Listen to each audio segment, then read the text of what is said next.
$30.30. Ouch. Yep, that's what you pay for the Pennsylvania Turnpike, and that wasn't even the whole thing. After our longest trip to date, today we begin the journey home.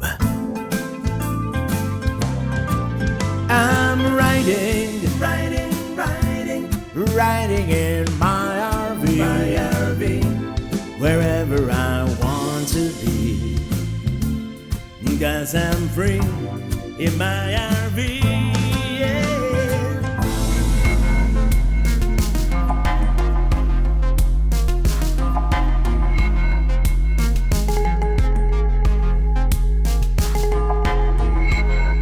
For the past few days, I've been staying here at the Elizabethtown Hershey KOA, attending the Hershey RV show.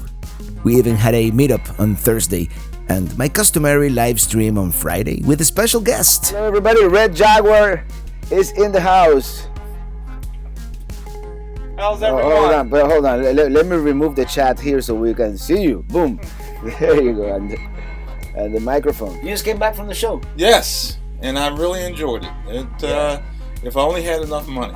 Yeah, it was really cool having Herbie as a guest on the live stream, catching up once again. Well, hello everybody. Good.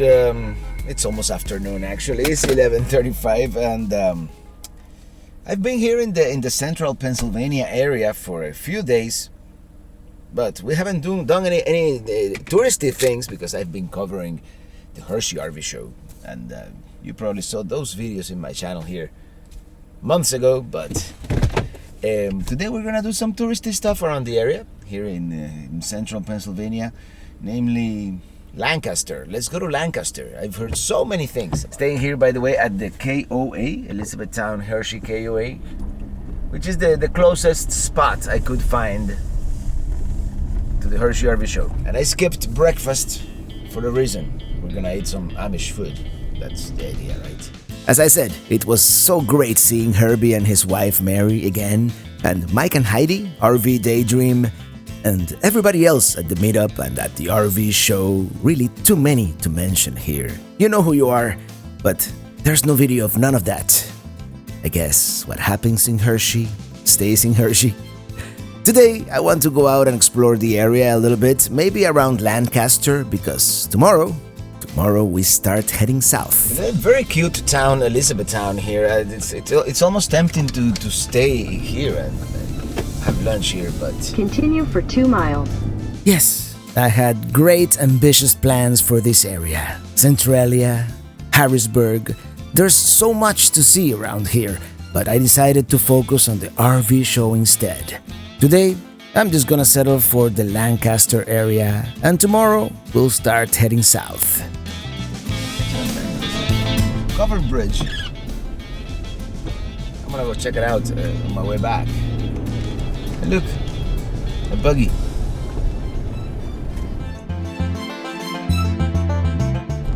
Beautiful countryside. Well, the idea is to go to this restaurant called Miller's Smorgasbord. It's like an all-you-can-eat buffet, and that's why I've been fasting all morning. I want to get my money's worth. It seems to be very popular and huge. They've been around for 85 years. Originally, Anna Miller served the chicken and waffles to truckers as her husband repaired their rigs. And eventually, it grew into this much larger and varied offering. I'm gonna start with the ham and bean soup, and yeah, it is pretty crowded at the buffet. Fried chicken. We'll start with that and some beans, perhaps. That could be a dangerous combination, let me tell you. Here we are, plate number 1. This is fried cabbage, or baked cabbage, and chicken and waffles.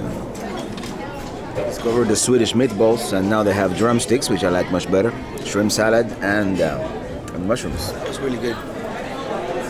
Well, what can I tell you? I really stuffed my face here. It was really good. It's one of the better buffets that I've been to, actually. Really good. I like that beef burgundy with mushrooms. That was one of my favorites. And the fried chicken, and I didn't leave room for dessert, which Would have been good since we are in Amish country, but I was more into the savory stuff. The soup was really good. That bean and ham soup and the lima beans and good food, good stuff. It's beautiful countryside right here behind the restaurant.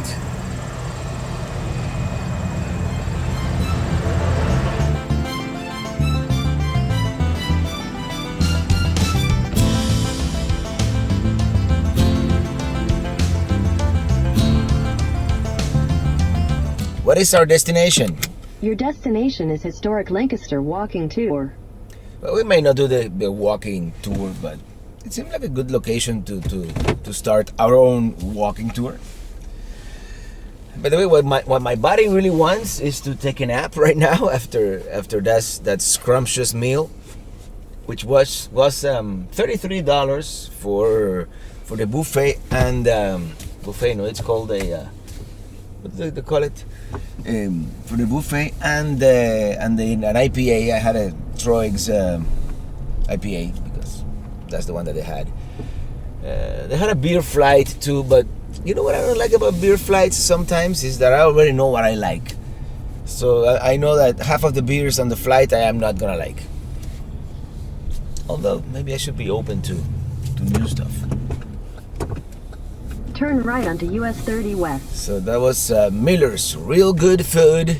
Continue on US 30 West for 4 miles. Since 1929 they've been here apparently. I haven't really done all that much research on this area or Amish country, so I'm just gonna play it by ear and see what we stumble upon. I have no idea what to expect. Check it out, Amish Village. Let's see what it's all about.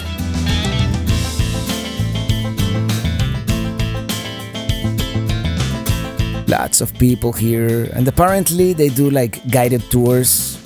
It is very much a tourist attraction. This to the left, however, looks much more authentic.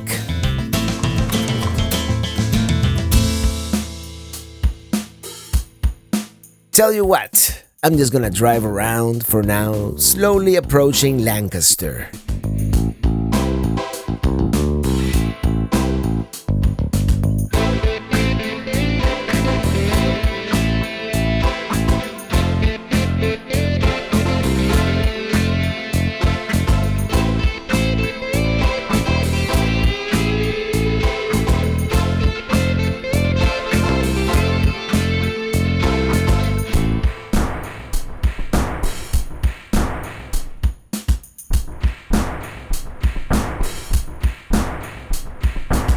Here we are, Lancaster.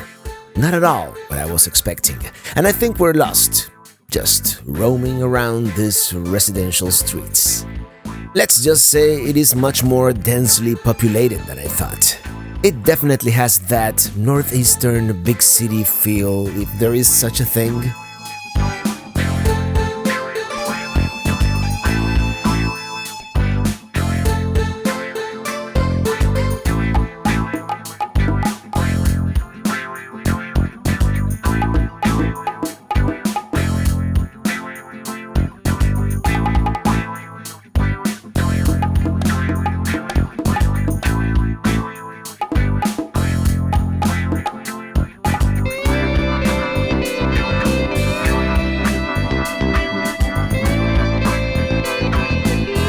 Here's the Soldiers and Sailors Monument, at the very heart of the city in the historic district. I was gonna walk around, but I've changed my mind. I'm just gonna keep driving around to see a little bit more of the Amish country, and then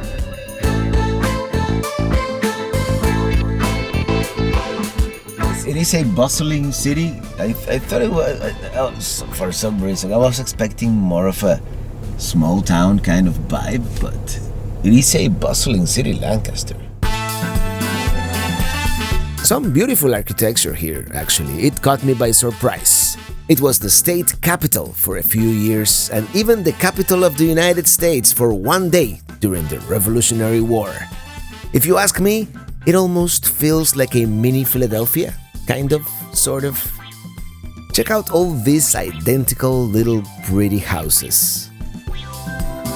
It is block after block after block of identical adjacent small two-story houses. Alright, let's drive around Amish country a little bit. It is such a beautiful countryside, as I've said before.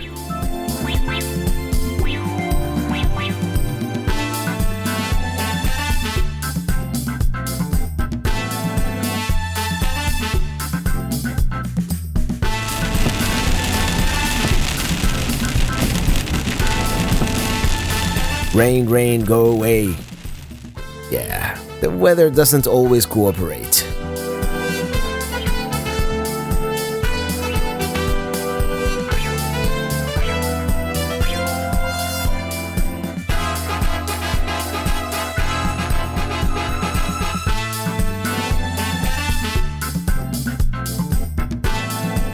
I wonder how many RVs have bumped into that.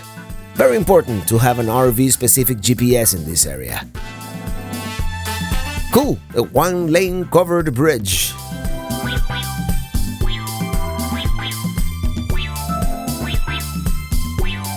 Check it out. Interesting scooter with a sidecar. Here we are, the famous town of Intercourse. You know, I have to stop and take the mandatory selfie, right? Well, yeah.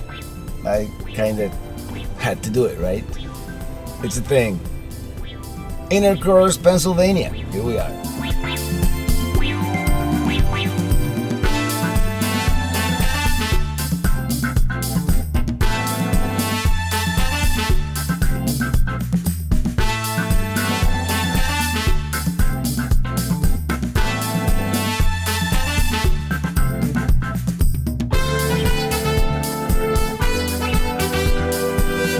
No, I gotta say, Intercourse is happening. The town is happening. A bunch of shops and furniture stores.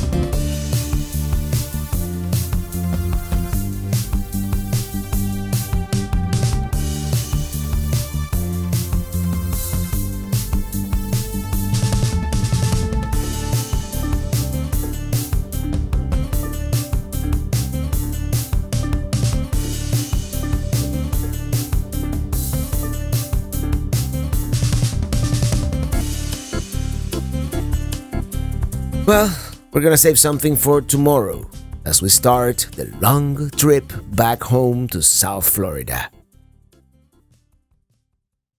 Hello everybody, getting on the road again today actually. It's a beautiful day here in Hershey, Pennsylvania, in Elizabethtown, Pennsylvania to be exact. And today we're going south, we're going to Gettysburg and probably Leesburg if we have time. That's the plan anyways. I'm gonna fix me a quick breakfast here and we hit the road. It's been many days here at the RV show, at the Hershey RV show. It's been exhausting but very productive, very it's been a good week and I got to spend some time with Herbie, Red Jaguar, and everybody else. We had a meetup at the brewery and yeah, so much stuff. So I'm gonna make me some kind of like scrambled eggs here with mushrooms and yeah, let's get a nutritious breakfast so we don't have to eat anything else like substantial until this evening. Whoa, there was a little bit of water in here. By the way, at the supermarket here, Food Giant, I guess there's probably a large Puerto Rican community in the area, so I've been able to find stuff like that dry cooking wine that I usually use. You know, Puerto Rican cuisine and Cuban cuisine are somewhat similar. So They had a whole aisle of Goya products, you know, like I replenished my refrigerator, so you know, I have pretty much enough to get me through the rest of the trip. We're gonna do some of this, seasoning. This one has onions, celery, green peppers, and red peppers and parsley. Yeah, that should be good. I'll just add a little bit. Well, might as well. And we're gonna cook all this while I scramble my eggs. Where are my eggs? Here are my eggs. And I'm gonna do a little bit of spinach, but I'll add that at the end because, you know, I don't want to overcook it.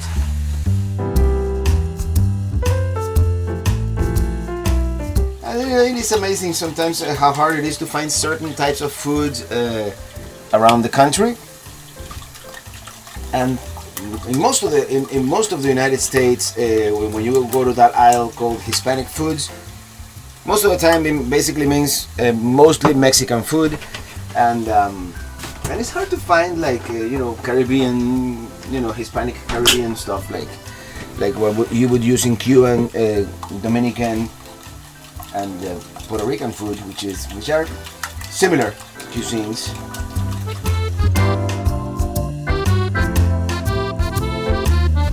Even though I love the consistency of always going to Walmart, because everything is laid out more or less the same, and you know where to find stuff. It is also very cool to go to like the local grocery stores, and because even though we are all the same country, every area has its little different peculiarities and uniquenesses. Uniquenesses, is that a word? Unique things. Like I didn't show it on video, but there was this grocery store in Omaha where the register didn't have a conveyor belt. You just pulled your card to the register, and the cashier would open up the front. The front of the shopping cart would open up, and then she would just grab your stuff. That was really cool, actually. I like that approach, just mainly because it's different. Okay, no more pepper. I'm gonna add. Actually, I'm gonna keep it simple. Maybe a little basil. I haven't used basil in a while. Woo! Too much basil, perhaps. At some point for the next trip, I'm gonna add an overhead camera here. I've been saying that since the beginning of this trip, but yeah. Usually, this is the dry white cooking wine. The one that I buy in Florida is called golden cooking wine, but it's basically the same thing, same flavor.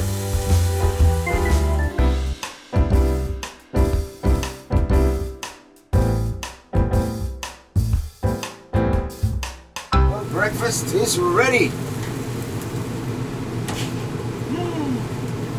Check that out. It's almost too much food, but breakfast of champions.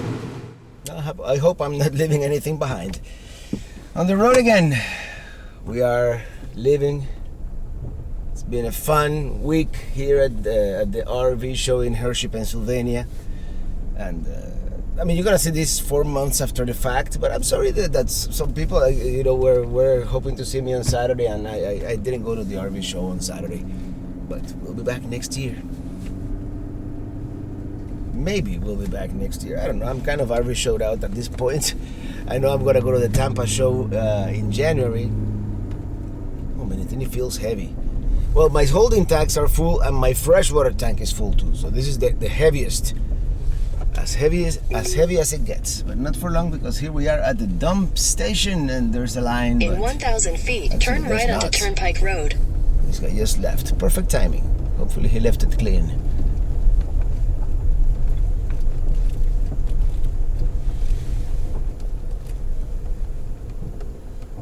And here we are.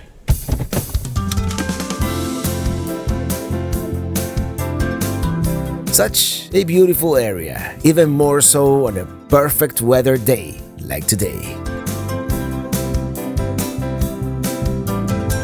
I'm just gonna drive by Harrisburg real quick, just to see the Capitol building, and then we continue towards Gettysburg.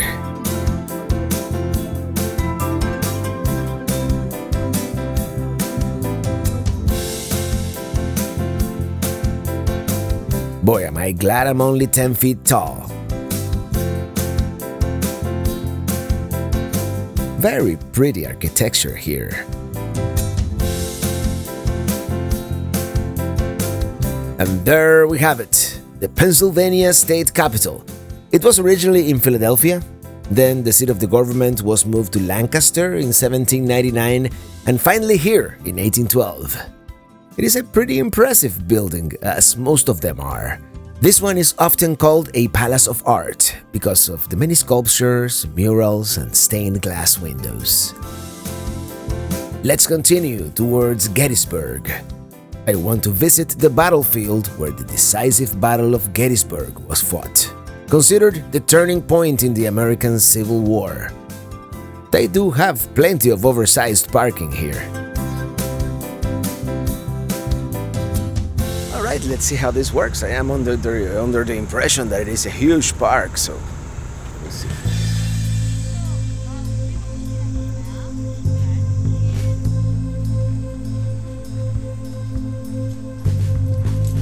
You guys have everything. It's $45 to get everything, and you get a film, a cyclorama museum, and the battlefield bus tour, which is really cool. Since we are with the trailer in tow, I've decided to take the bus tour.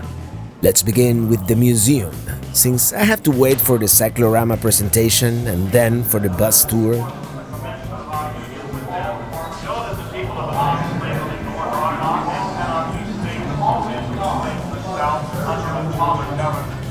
Not only their fanaticism, but they are hostile to slavery.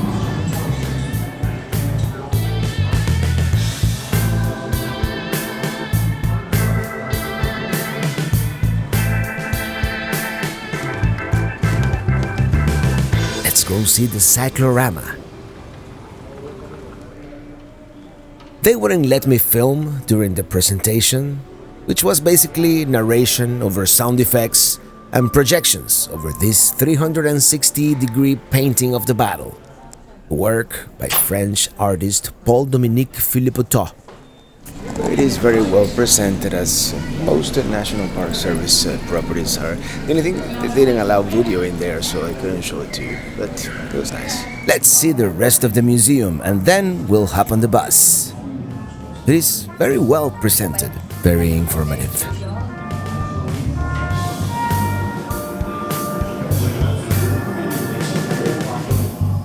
During the lull in the fighting, both armies went off to reorganize and retrench. Union troops were lost, but the Confederates closed time and again to take more ground, but not the crucial losses. The Confederates retreated. By the way, the Union was complete possession.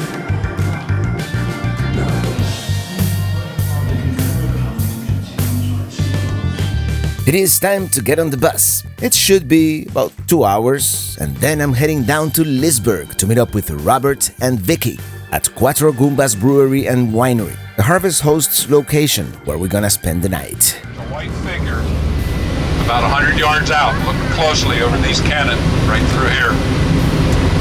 You see her out there? That's Liberty. That's where Lincoln gave the address. The town, very picturesque. I wish we had the time to explore it, but I'm getting anxious to get home. Now, I want you to look to your right. This is the David Wills house. He was setting up the cemetery dedication. So when Lincoln got here by train on the 18th, he stayed on the second floor. Park Service now owns and controls that. And those blue shuttles that you saw working through our park, they'll bring you in here when they park out there. Okay? All buildings but two in this square can trace their lineage back to the battle. But they've all been modernized. Chambersburg Street with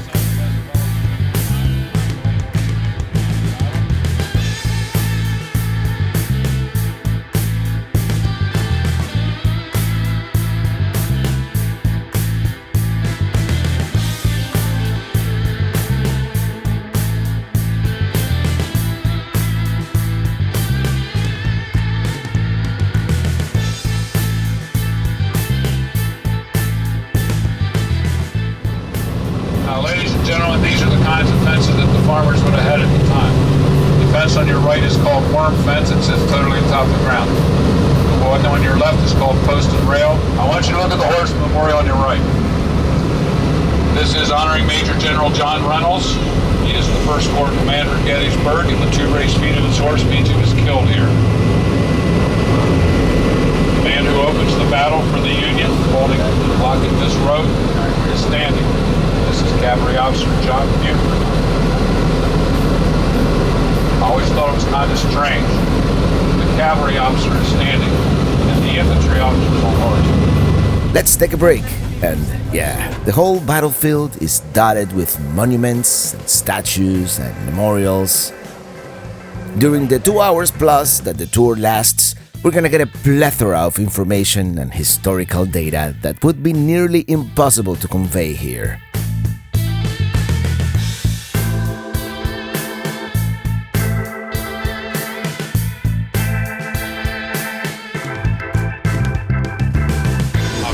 Plate over here identifies each gun battery.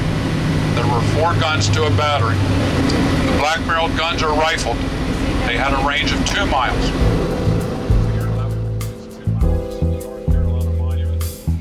What we're gonna see here is the North Carolina Monument. Each state that participated in the battle has a monument, so we might see a few more of these. But anyway, what the people of North Carolina wanted to do, what you see here, wouldn't fit inside that. This one marks the spot where the North Carolina troops began their part in what is known as Pickett's Charge. Essentially, the Union line would hold in the second-day fighting. Well, this is when he contrived this plan now known as Pickett's Charge. He put his 1st Corps commander, Longstreet, in charge of this. Longstreet didn't like this. He didn't want to do this. He didn't want to send men out across open ground like this. But anyway, he couldn't get Lee to change his mind about it. Robert E. Lee is on his famous mount Traveler. Lee actually had 4 horses here. He was not riding Traveler at Gettysburg. Traveler had thrown this. Here's the Virginia Monument. Lee will die in 1870, a few years right after the war's over. The 7 Confederate figures along the base identify different Virginians from different walks of life. This one here belongs to Florida. Not very ornate.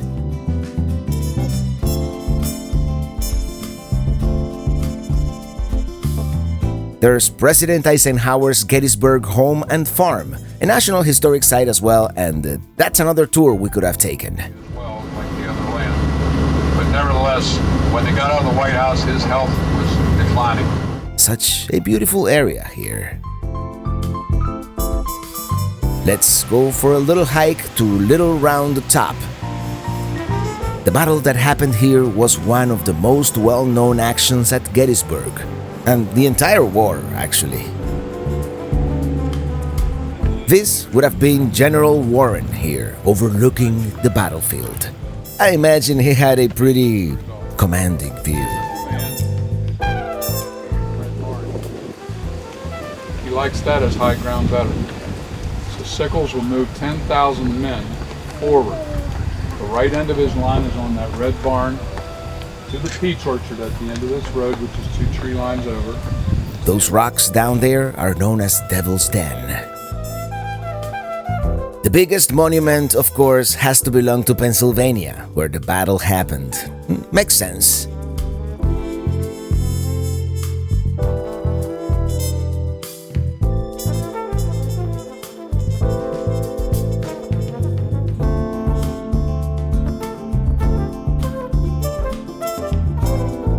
The tour is running really long, and anybody else would be thrilled with the extra time and information, but we are in a hurry for a change.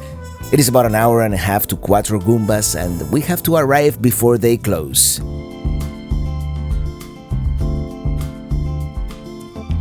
We are now in Maryland. Oh no, I think I killed a bug with the GoPro. Really looking forward to seeing Robert. You met him at the San Antonio rally, and his wife, Vicky. Now crossing the Potomac into the Commonwealth of Virginia.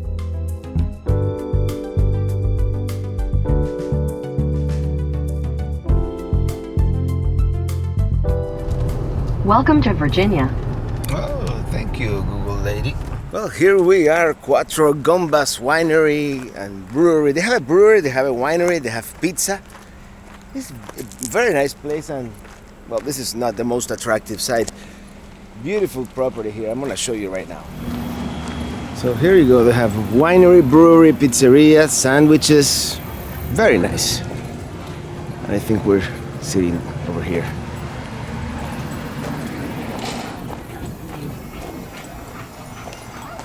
Very dog-friendly place. Look at this. What such beautiful, beautiful area here at this late time of the day. Now, they're about to close, but still, we made it in the nick of time. That's the winery right there, over there, where they do the wine tastings. And over here, it's actually the actual Cuatro Gumbas brewery.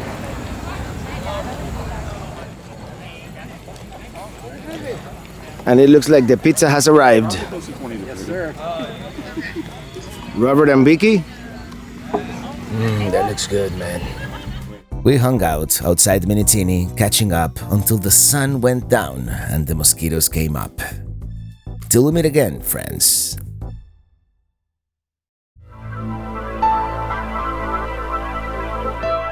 Good morning. This is where I slept.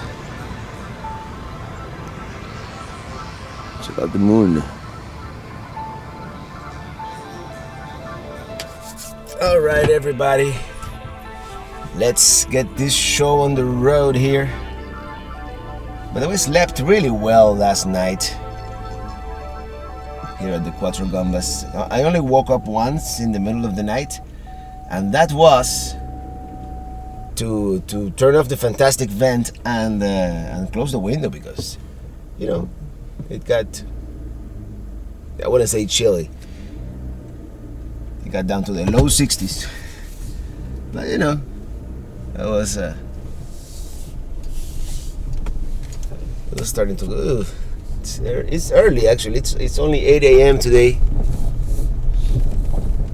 And this was a very nice stay. I had a great time meeting up once again with Robert and meeting his wife Vicky. We had some pizza, we had some beer. Yeah, we're gonna do Leesburg real quick, and then we go up to Harpers Ferry. I always wanted to go to, no, not always, but for a long time I wanted to go to Harpers Ferry because at one point I want to do the Appalachian Trail, and that's like according to the hikers, that's the psychological midpoint of the Appalachian Trail. And they have like a visitor center there, and yeah. So that's the plan for today. And then Shenandoah National Park. I know it's one of those ambitious plans days, and hopefully we'll get to do everything. Otherwise, by 3 or 4 p.m. we'll start looking for somewhere to camp, right? On US 15 north toward Vinewood.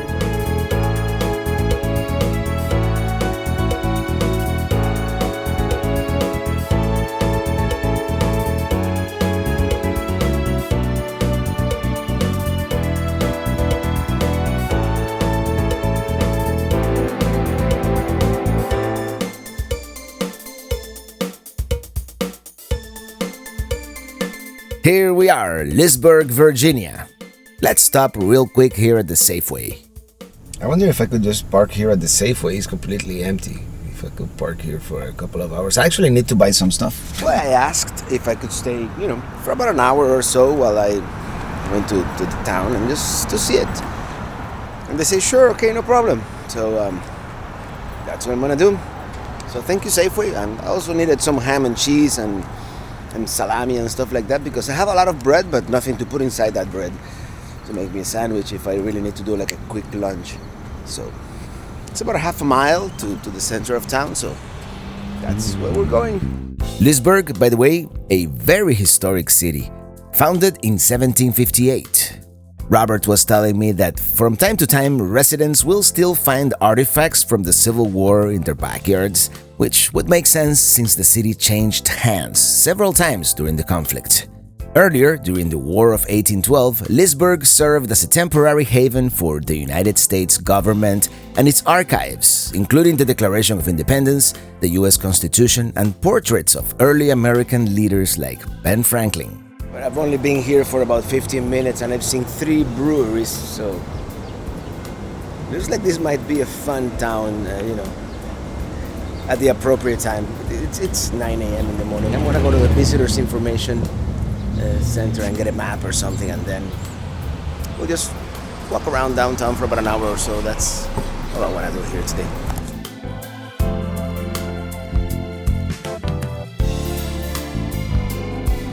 I got the Lowdown County guide, which is wine country, so we might visit a winery before we leave the area. And then I got a map of downtown, which is not great actually. I was hoping for a touristy map with all the historical locations, but I'll just walk around and I'm sure the buildings will have plaques and stuff, right? Definitely early. She was a little cranky at the beginning, but then she warmed up. Well, I am obviously too early for anything here today. It is barely 9 a.m., but I just want to get a taste of the town for a possible future visit. And so far, it is charming. This is the county courthouse, where the town was originally founded. And I'm not gonna pretend this is even close to an overview of the town. In my original plan, I wasn't even gonna come here. This is just, one of those serendipitous things that happen to be in the area. And Robert and Vicky are from around here, and they say, let's have a beer at the Goombas brewery last night, and it's just 10 miles away from here. So I said, let's just see Leesburg while we're here. And I'm just gonna walk around for about an hour, and then we continue. But it is one of those places which is probably worth revisiting. But it seems like a cool town. It has a very quaint, nice, historic downtown here with a bunch of breweries, which I like that, and a couple of nice restaurants. Yeah, definitely very picturesque.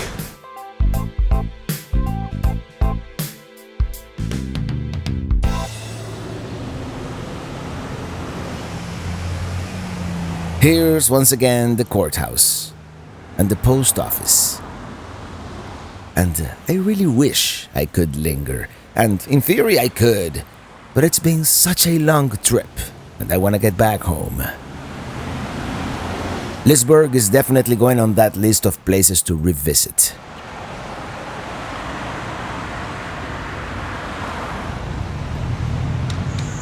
Well, Leesburg here, definitely going on that list of places to revisit with more time in the future. And you're gonna say, Robert, you're just rushing through all these places, and that's true. And this is the thing, Leesburg wasn't originally, as I said, wasn't on the plan. And on I've been on the road for 3.5 months almost now, and some places we've visited more in depth, like some of the national parks. But some of the places we're visiting on this trip are just, overviews, to visit at some point in the future, and Leesburg is definitely one of them. This was a pleasant surprise. I'm glad I visited, because I wasn't. Well, now we're gonna go to a place which kind of was on the list, Harpers Ferry. Let's head down there. I mean, isn't this great? Such a hidden gem. Such a pleasant surprise, Leesburg here. I mean, let's face it, this is kind of under the radar. Do you mind if I sit next to you real quick here? Thank you. I've been meaning to visit Harpers Ferry for a while now. Not only because of its historical significance, but because I've read so many times about it in several books about the Appalachian Trail. It seems to be that halfway point through hikers look forward to. By the way, it is beautiful around here as we approach this old mountain range. Here's a quaint small town called Hillsboro, very picturesque. And this whole area, by the way, wine country.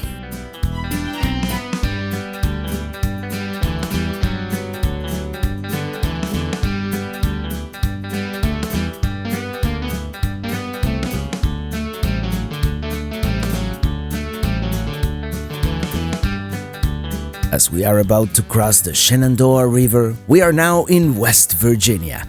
It was originally part of Virginia until the Civil War, and the state does have a peculiar looking shape with two panhandles, and today we are going to be visiting the Eastern Panhandle. It is also the only state located entirely within the Appalachian Mountain Range. Let's stop here at Harpers Ferry National Historical Park and find out some more information.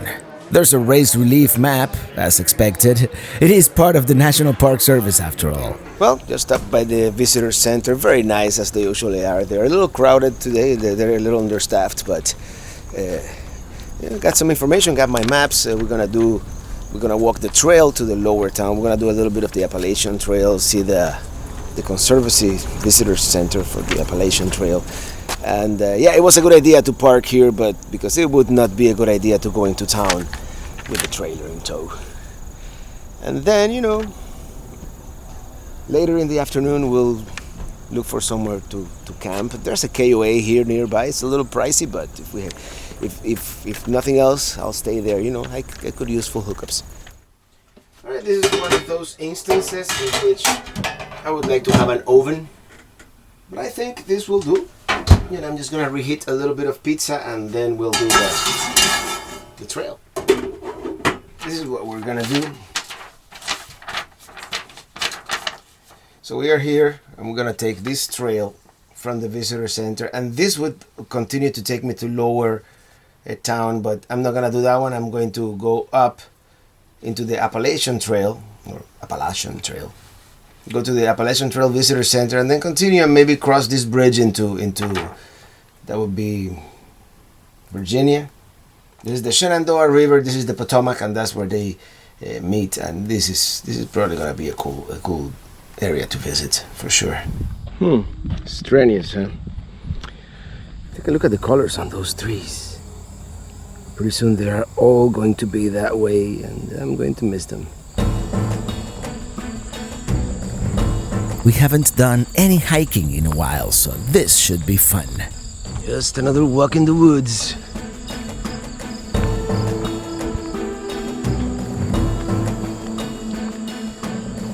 There's the Shenandoah River down there.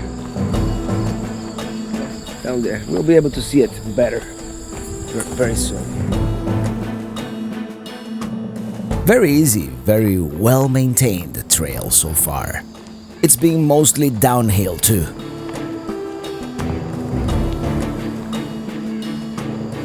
Oh, this is interesting. All these layers on this rock here.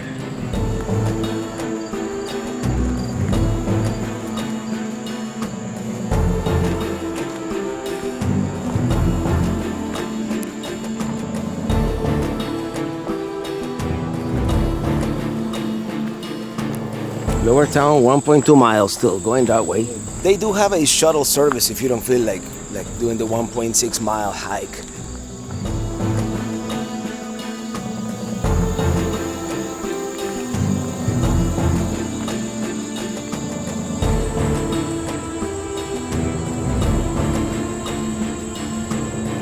There goes the shuttle.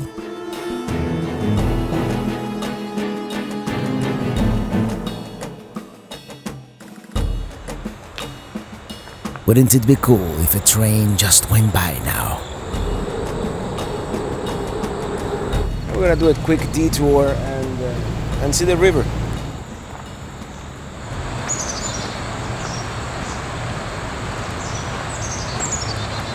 Well, this here is the Shenandoah River. And up there over that bridge, that's the Appalachian Trail.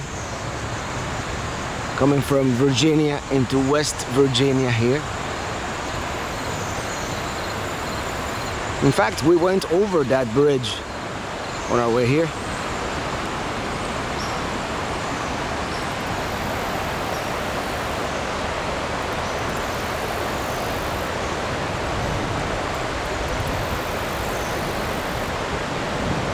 Wow. This is beautiful.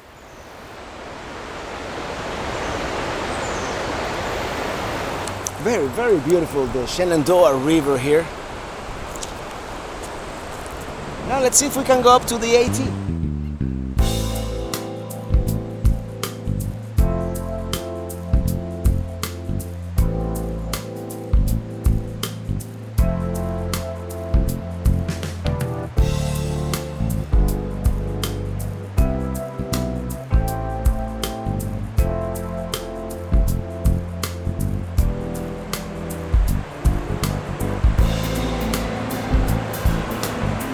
Appalachian Trail Junction. That's a lot of regulations. Well, we're officially on the AT, the Appalachian Trail, and going that way is where we want to go, which is the Conservancy Center, which is 0.4 miles, which is nothing. But let's walk all the way to the middle of the bridge so we can get a better view of the Shenandoah River here. It might be noisy, but might be cool. Officially walking on the AT. Very cool.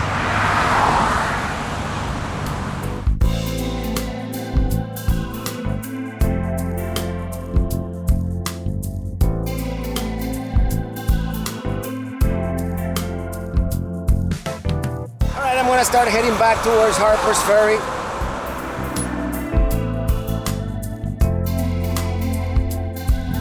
Here we've got those white blazes.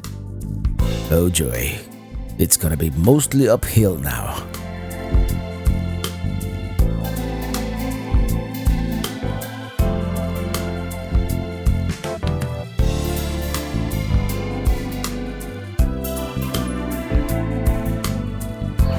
Yeah, there's the bridge down there, still the traffic jam. So we continue. On the AT, side trails are marked with blue blazes, so this is a side trail. It's a little too hot for this.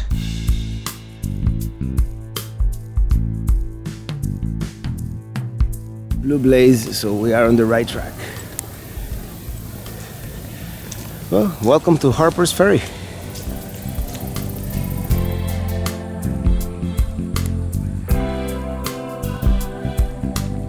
Here we have some historical information about the Civil War and the events that transpired here.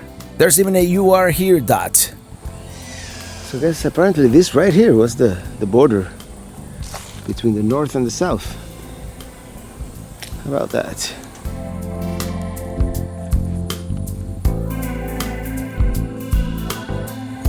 I guess this was the border.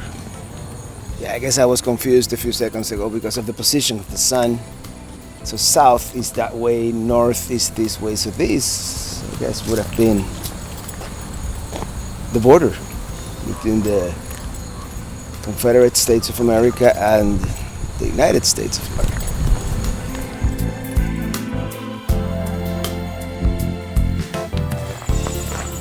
Appalachian Trail Conservancy Visitor Center. That's what it's called. Yes, this is kind of like a pilgrimage to me. A couple of years ago I became somewhat obsessed with everything Appalachian Trail, and I read several books written by thru hikers and of course the classic Bill Bryson's A Walk in the Woods.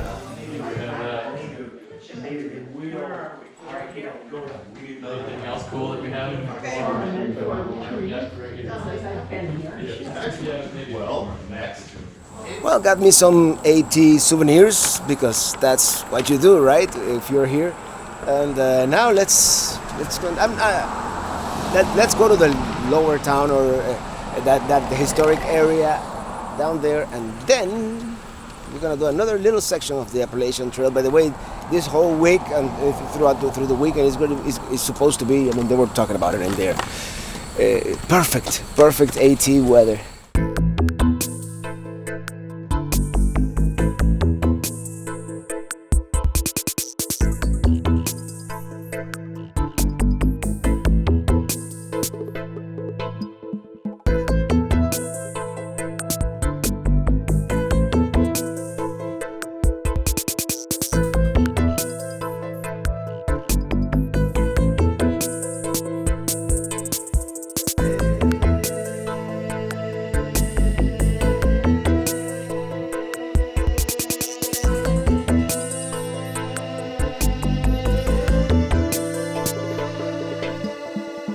Let me tell you something.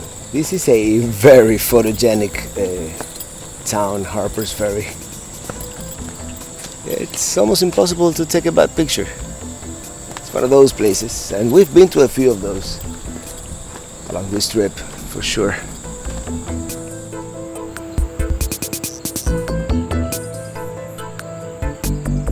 That seems to be the touristy lower town down there. And I'm getting thirsty. And that's the Potomac. Ooh, there's a train coming. It must be lovely living in one of these houses. I hear you get used to it, but I don't know how. Can you imagine living down there? Let's go. Let's go to the touristy area. I see some establishments down there where I might be able to quench my thirst.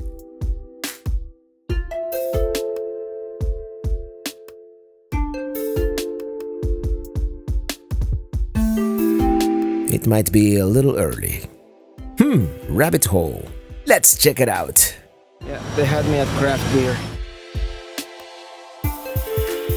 Yep, definitely too early.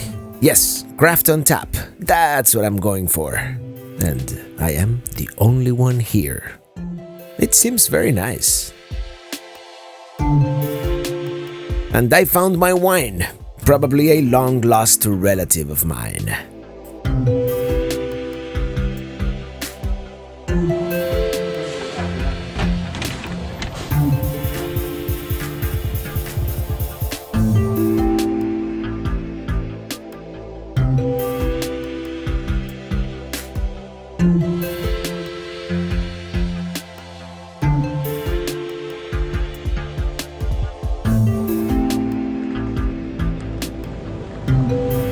Perhaps I chose too soon. A bunch of other places to have a beer. But that one was nice. And the people were nice in there.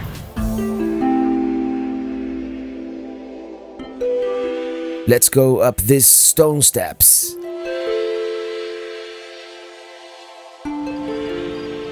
This is St. Peter's Church. And here to the right, we're going to see Harper House, the oldest surviving building in Harpers Ferry. This is it.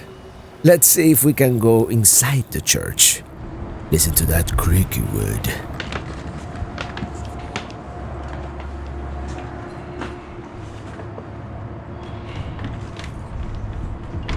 Nope, it won't budge. It's locked. I didn't realize it, but we are on the Appalachian Trail. Let's go up to these ruins and then back down. The views are getting pretty impressive, and I believe that is a pedestrian bridge. These are St. Peter's Church ruins, and that's a pretty nice house. And further uphill is Jefferson Rock, where Thomas Jefferson famously said that the view was worth the voyage across the Atlantic. And I'm not gonna go that far up, but I can see how the view could be impressive.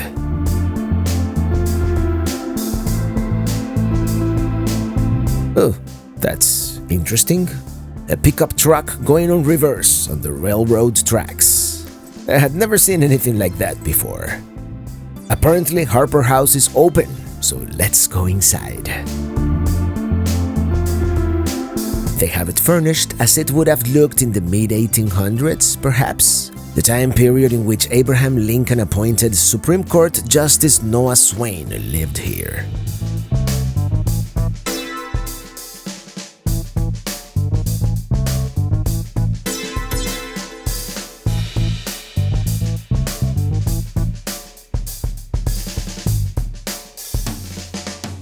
Oh, Lewis and Clark too. I'm telling you, this place is full of history. Whitehall Tavern. Let's check it out. Oh well, it's not a real tavern. At least, not anymore.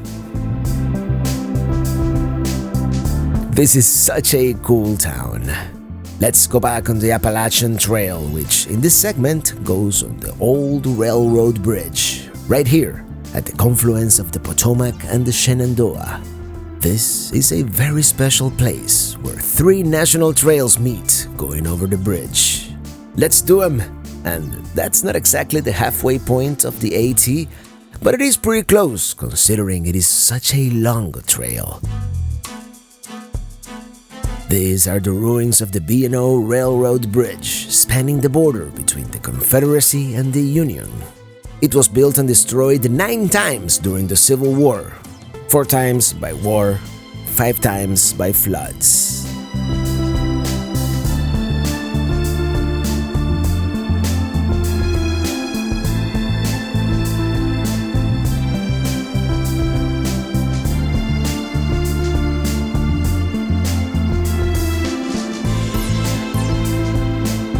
This is as far as we can go. I was kind of looking forward to walking inside the tunnel, but I guess the AT continues down there. This is as far as I'm gonna go. Perhaps I'm not used to the heat anymore, being away from Miami for so long. Or perhaps that beer kind of killed my stamina, but I'm getting kind of tired, so I'm gonna start heading back to the visitor center and back to the campground. Slowly, but surely.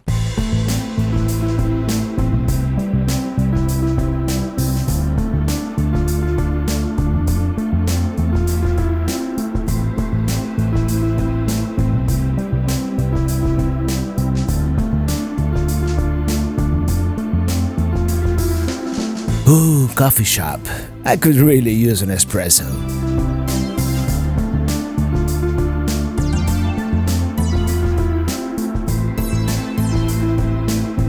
Espresso was a little watered down by other espresso standards, but it was big, lots of caffeine, so I think I'm ready to head back. I also purchased an overpriced bottle of water, but that's what you do, right? All of a sudden, the whole town just died down. And it is not even that late. It is like, what, 3 p.m.? Is there like a siesta time or something going on that I'm not aware of? Beer garden open, yeah, very tempting.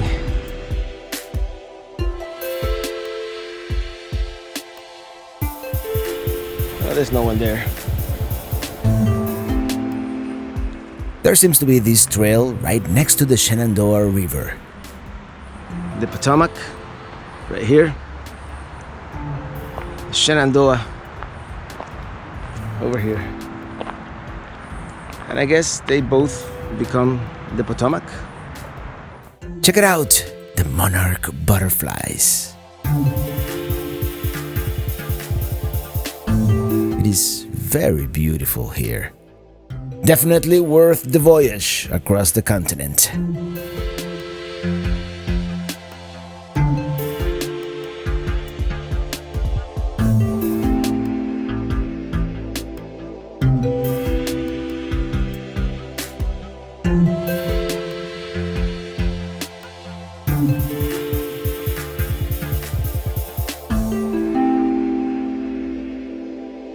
Decided to come back in the bus because I'm tired.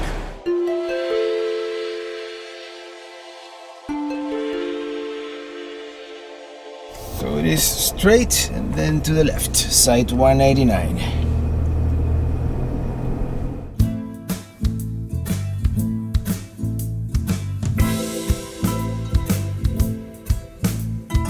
Here we are. Rule number 1, goal. G-O-A-L. Get out and look.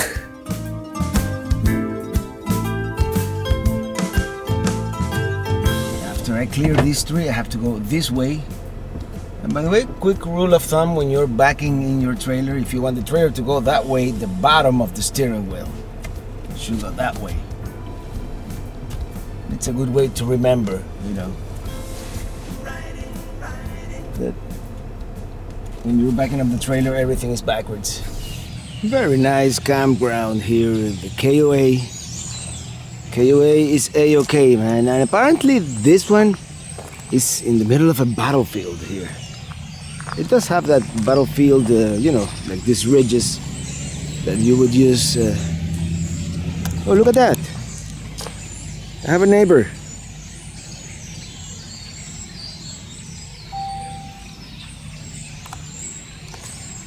And never mind my neighbor here, this is a gun position. This gun protected the south end of the fort and position to fire. Beautiful, beautiful campground. It is such a beautiful day, and we still have, it's 4:22, we still have about 2.5, 3 hours of daylight left. So let's do one more thing, and then I have to do laundry, and I'll probably edit some video actually. We have pretty decent internet here. So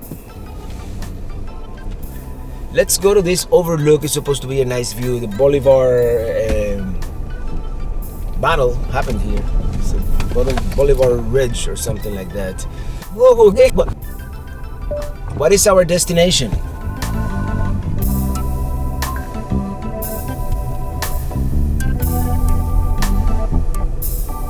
Yes.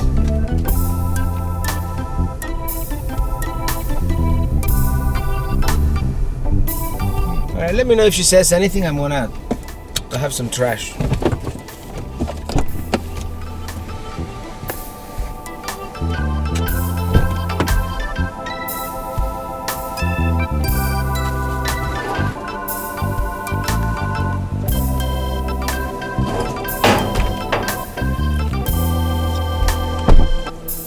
I bet you she's gonna say your internet connection is not stable enough. Your destination is Bolivar Heights Battlefield. Thank you.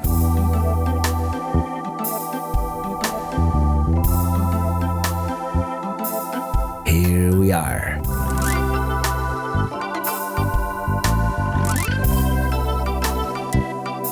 This area of Harpers Ferry saw the most action during the Civil War. Several important battles happened right here, and I can see how this could be an advantageous position. It is also beautiful up here.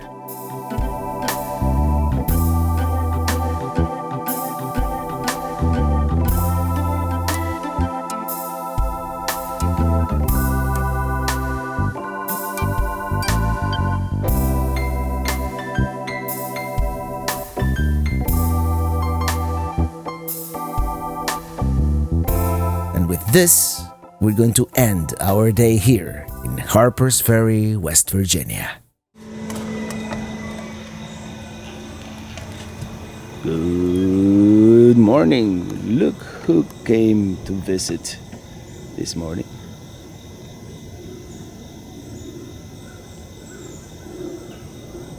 Hello there, buddy. Oh, there's more of you. Look at that. We have 1, 2, 3, 4, 5 deer here grazing right next to my campsite. How cool is that? Yeah, I think they noticed me. Oh, hello there. Do you have an itch? All right, on the road again. This was a nice campground. I'm gonna return here at some point. Got a visit yesterday from one of the executive producers. He lives in the area. He brought me some IPA, really cool guy, Bob. And he says that it gets really, really busy during the winter, the summer, the high season. Winter, what am I doing? I'm already thinking in Florida terms. But today it was very nice, very cool, very relaxing, and we saw those deer in the morning. And now we're heading down to Shenandoah National Park.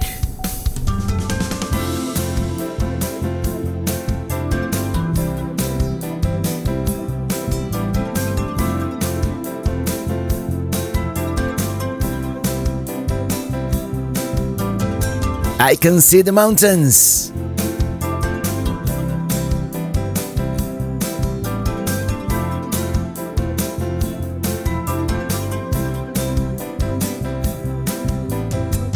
Here we are, Front Royal, in the Shenandoah Valley, on the foothills of the Blue Ridge Mountains, the gateway to the Skyline Drive and Shenandoah National Park. To our right, the Front Royal United Methodist Church. To the left, the courthouse. It is a pretty good looking town, isn't it?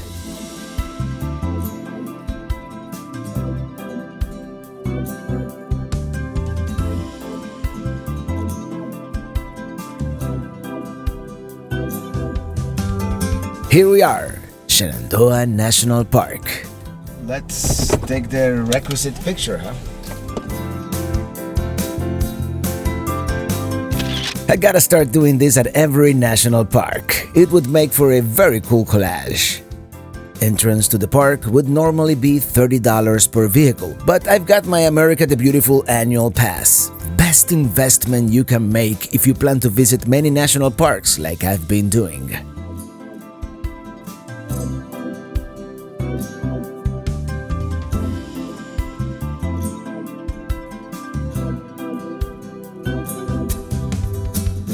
Let's stop here at the Shenandoah Valley Overlook. Okay, here we have some information. We are right here at the first overlook, and now we're gonna stop at the Dickey Ridge Visitor Center, but let's take a look at the Shenandoah Valley here. So this is the Shenandoah Valley Overlook, and it is magnificent.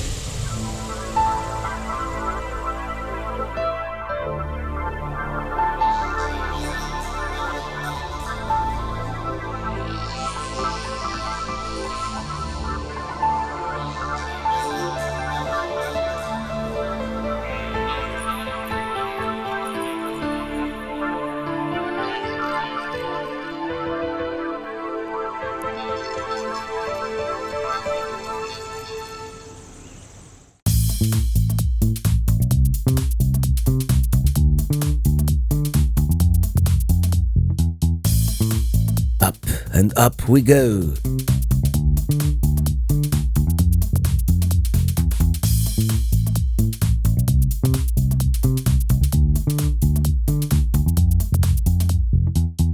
Let's stop here at Dickey Ridge Visitor Center. Let's go inside, get some information, and There are also pretty nice views here from the back of the visitor center, and they have all these benches. Very nice. Yes, raised relief map. They had to have one of this, right? I really like these maps. They give you a unique 3D perspective of the area. And as you can see, we are almost going to be paralleling the Appalachian Trail. It is marked with the white lights. Of course, they have all these other displays about the flora, the fauna, the wildlife. there it is once again, the Shenandoah Valley. So let's hit the road. I made some coffee. I got some information, did some research. Now that we have decent internet here, so it's good for research. There's a couple of campgrounds where we might stay, and then there's also a Cracker Barrel a little further down the road. So we have a few options here. So here we go, Skyline Drive, going south. That's a pretty good view, but let me open the window so you don't see the map reflected on it.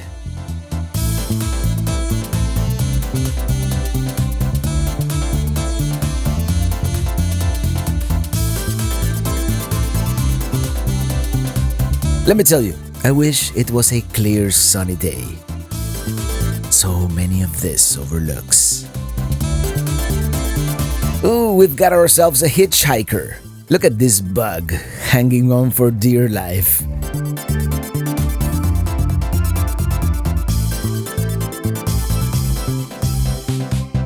Run, little guy, run for your life.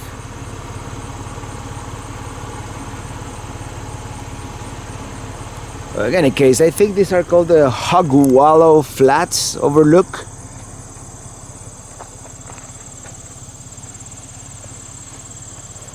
Which is a pretty nice view, let me tell you.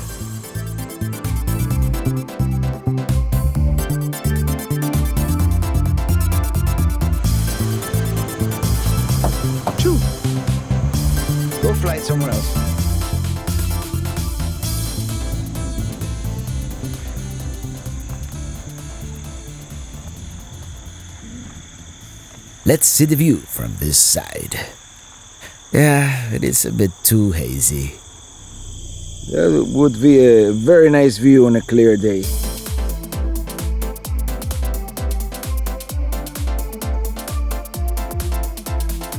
This one doesn't seem to be listed on the map, but it is the Browntown Valley Overlook. And somewhere out there is a town called the Browntown.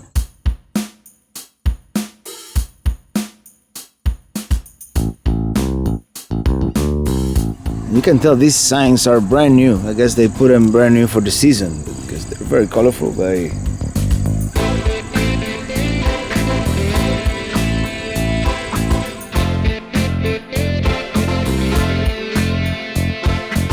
It's the Gimlet Ridge Overlook.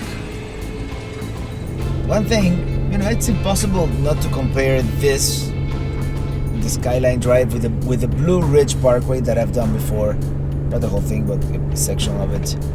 And it is impossible not to compare these mountains with the Smoky Mountains, which I guess, in a sense, it's part of the same mountain range. There are dozens of these overlooks where you can stop and see the views.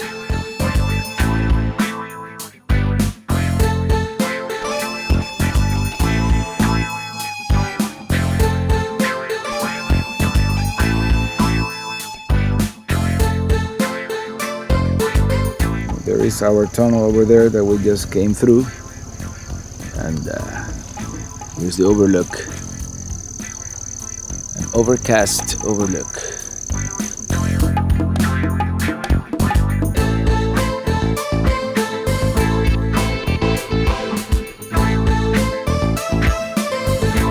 Hazel Mountain Overlook seems to be very popular. This one has some rocks that you can climb on, and these overlooks, they're all different, yet very similar at the same time.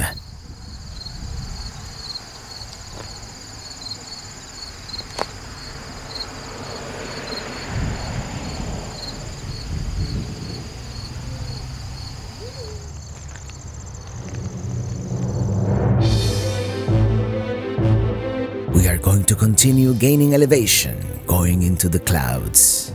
We've made it to Skyland, the highest point on the Skyland Drive, and they have like a lodge or resort of some kind. We've made it to Skyland. Let's stretch our legs a little bit. Yes, they have some kind of lodge here. These are cabins, but we just came for the view. They have a tap room. Not gonna do it, Robert, behave. I'm sure on a clear day, the view would be spectacular, but not today. Ouch, my ear. Let me tell you something. Something smells really good in there. So, had I not had that salad about half an hour ago, and had I not had like a 3-month supply of beer inside Minitini, I would have had one there. But, let's continue.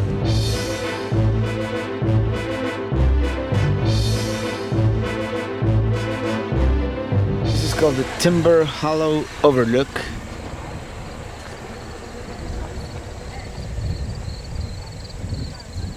There we go.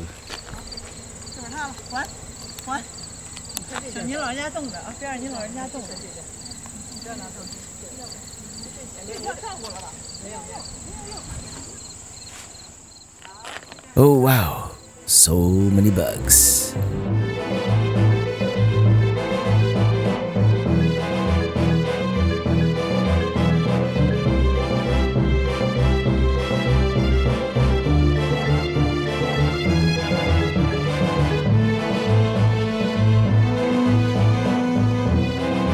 Yet another lookout point, yet another pretty spectacular view.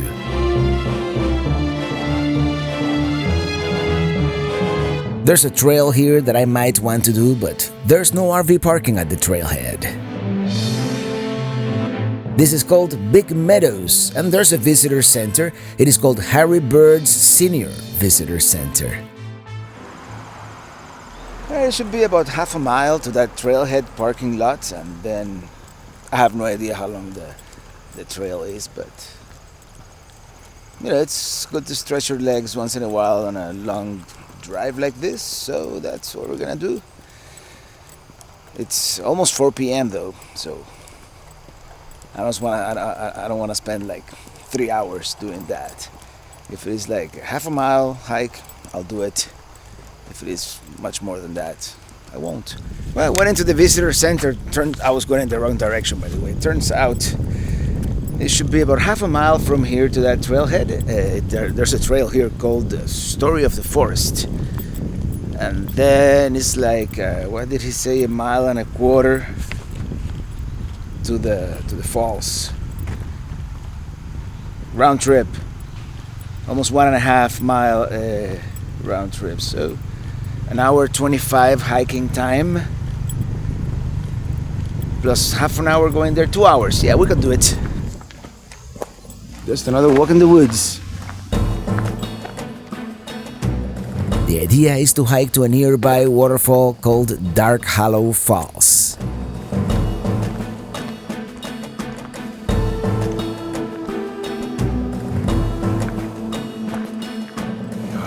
Here, we're going here.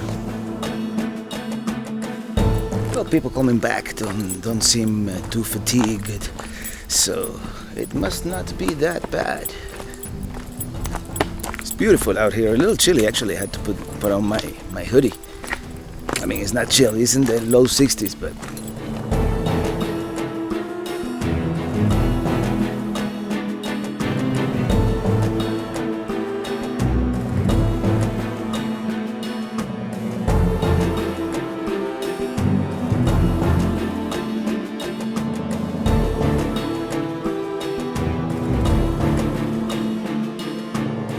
this is no good. Now I'm getting hot.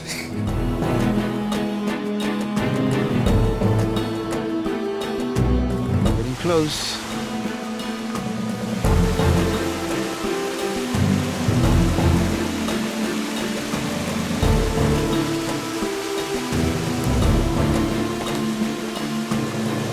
This must not be it.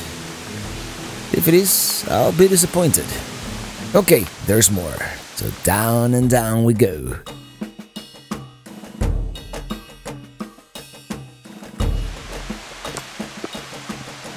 Here we go.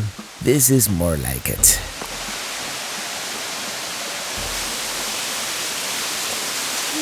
Beautiful out here. That was a 3/4 mile downhill. Now it's gonna be another 3/4 mile uphill. All right, let's see how long it takes to go back to the trailhead. Yeah, I did go a little further down.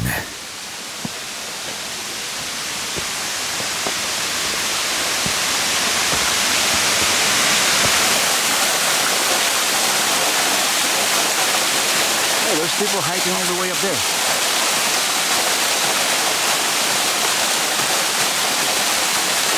Well, I'm not gonna say anticlimactic, but it's not exactly the most roaring waterfall. But I'm not gonna say that the hike wasn't worth it either, because it was a very beautiful hike all the way here. As you saw, you were here with me. Now, I'm not really looking forward to going back up, but after Yosemite Falls, this would be nothing, right? Let's hope that's true. That's true. It's pretty nice. It is a nice waterfall. Yeah, piece of cake. Piece of cake. Well, we're just getting started. I'm sure I'm gonna have to take 1 or 2 breaks along the way, especially since I haven't really hiked anything substantial in about a month or more. When was it that we were at Yellowstone? It's been a while. Oh, now I'm getting cold, go figure.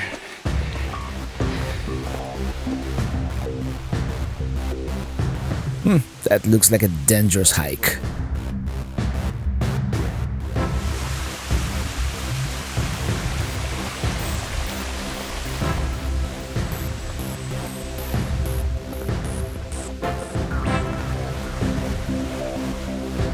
We're about halfway there. Not the most strenuous hike I've ever done for sure, but yeah, breaking a sweat here for sure. As we go up and up and up. I mean, 0.6 miles out of 0.8, so we are 3/4 of the way there. Look at that. Spooky.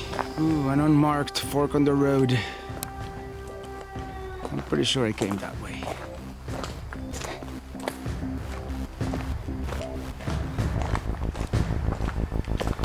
If not, you'll find this footage years from now, like in the Blair Witch Project. And looks like we made it. Look what is there. Recognize that? Yep, Minitini. Well, let's look for somewhere to camp. Plan A is that campground, which is less than an hour away. Plan B, there's a Cracker Barrel at a town nearby.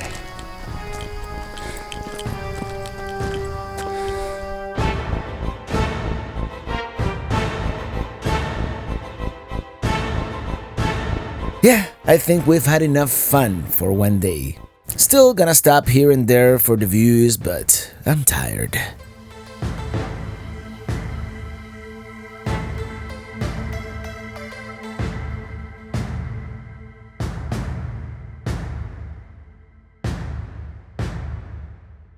Wow, fall came early, huh?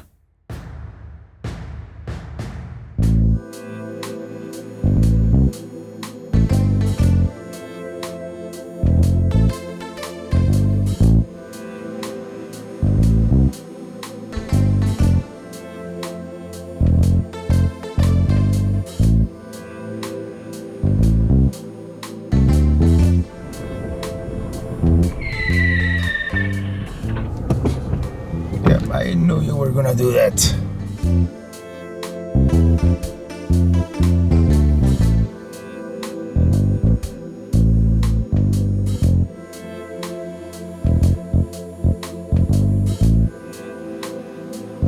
It seems to be one of those self-checking deals. And here's our campsite.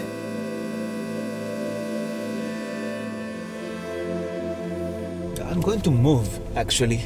I found a better site. I mean, not a better site, but one that I like better down there. So you can pay with cash, check, or credit card. You write your credit card number here. I paid cash because I still believe cash is king, right? And then you just take the envelope. This you put here, actually. And then the envelope, there's a box at the entrance where you put the envelope. Oh, hello there. Do you know where the payment box is? Don't go away. I'm not gonna hurt you. Is that cool or what? Quiet hours, 10 p.m. to 6 a.m. So here, this is pool hopper open. There. Just do it just like so. Well, this is going to be home for the night.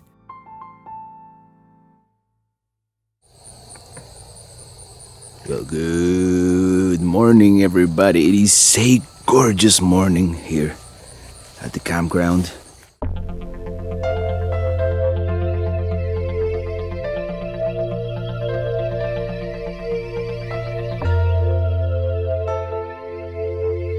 Well, yeah, I kind of overslept. It is already 9:30 a.m.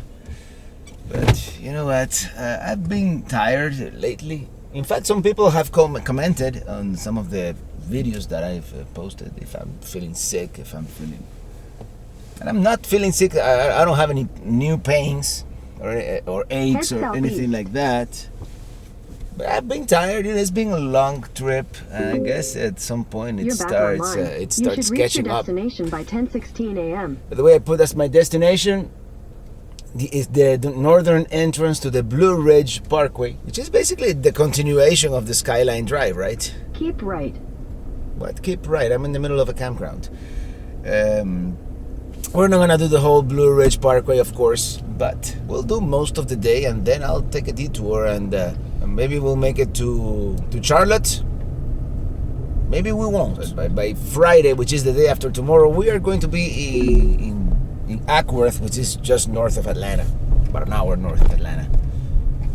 I mean, it's pretty wide open, the campground here in mid-September on a weekday. It's Wednesday today. Alright. Oh, there's a garbage right there.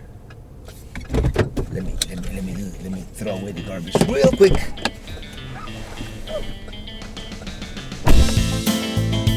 As I said, I set the GPS for the northern entrance to the Blue Ridge Parkway, which is the part that I haven't done yet, but before that, we still have a little bit of the Skyline Drive here to go. About 45 minutes or so. Much better views today, much better weather.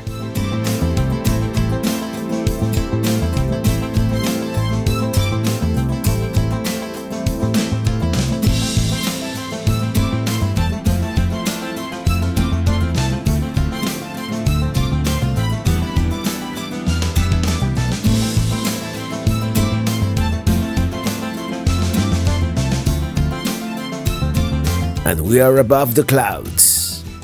Beautiful views from up here. Wow, how many people fit in that transit van? Did all those people come out of that transit van? Man, those things can hold a lot of German tourists. In 150 feet, turn right onto Skyline Drive. I mean, I think they're German. They sounded German.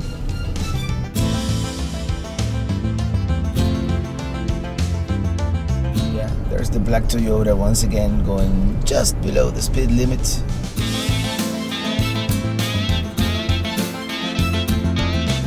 With that, we have completed Skyline Drive. And here, the Skyline Drive becomes the Blue Ridge Parkway.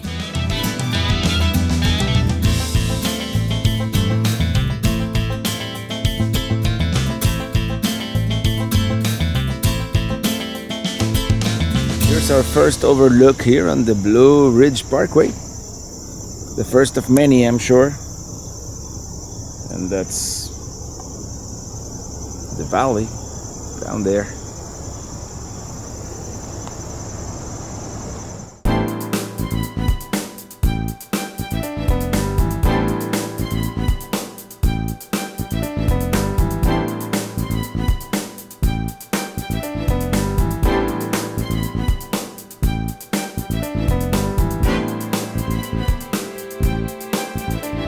Let's stop at Humpback Rock's Visitor Center here, get some information, a map.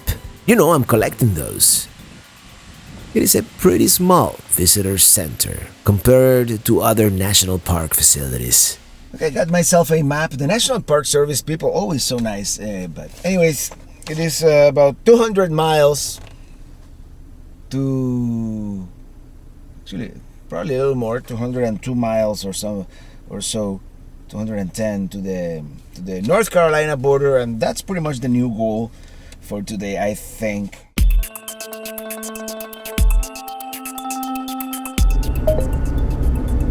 This internet connection isn't reliable at the moment. I knew she was gonna say that. The original idea was to go all the way to Mount Pisgah, which is the northernmost point of the Blue Ridge I've driven to. But realistically speaking, I have a feeling I'm gonna get bored way before then and not do the whole thing. It is beautiful out here. Yes, very, very nice views today. So glad we're having a mostly clear day.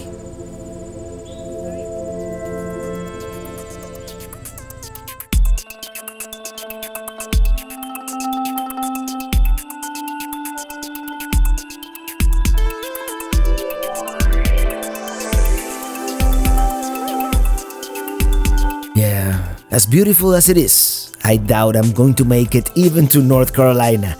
At least, not on the Blue Ridge. And my stomach just reminded me that I skipped breakfast. Let's have a late breakfast slash early lunch here. It is 11:17 a.m. Okay, let's see what's about to go bad here in my fridge. We'll start with some baby spinach and eggs, perhaps. Yeah, they're almost bad. Let's saute these mushrooms here first, and then we'll add the rest of the stuff. There we go. Salt, pepper. How about some turmeric? It's a dried white wine by Goya. Yeah, that's the one that I found in Pennsylvania. Y el Goya tiene que ser bueno. And while this cooks, I'm going to scramble an egg or two later. I still have some Kraft singles. I can't believe I used to like this stuff, but you cannot throw it away, so I'm gonna use it here. My mama always told me not to throw away food ever. This is gonna be so good. Oh, this was a gift from Ron Hanf from Toledo, Ohio. This is Tony Paco's salsa. Medium Hungarian. Actually, I'm gonna add this. And I hope you know that I never follow any recipes. All this, everything that I do is pretty much variations of an on-the-spot invention here. And this is what we're gonna do. What you gonna do when they come for you? We're gonna make it like a wrap. Burn, baby, burn. Omelette inferno, burn, baby, burn. That turmeric gives it a beautiful, beautiful yellow color. You see that? One slice. This cheese here, I was gonna do two, but I'm just gonna do one. One should be more than enough. And at the Safeway in Leesburg, I bought this Italian trio that has provolone and this salami and pepperoni. So we're gonna add some salami and pepperoni, and then we're gonna put the egg.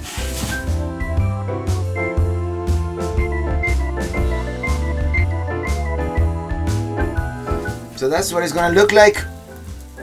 And bon appetit. It's gonna be messy at the beginning. Oh, I forgot. I'm also gonna add some of this spinach. So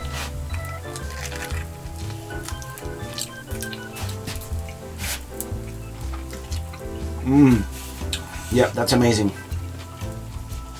You know, the combination of flavors, it's really what makes something like this good.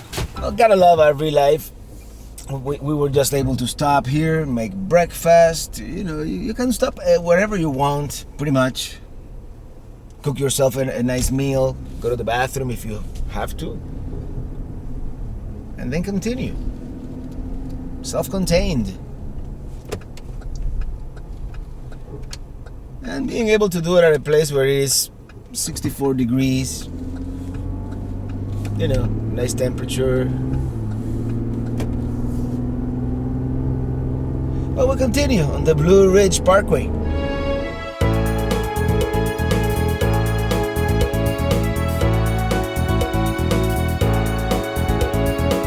Here's a little bit of a change of scenery. Very nice, actually.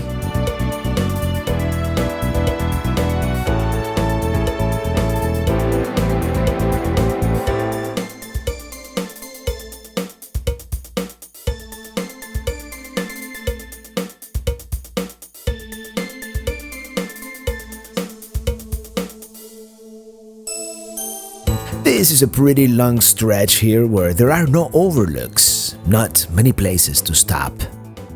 It is a beautiful drive, but I'm ready for a break.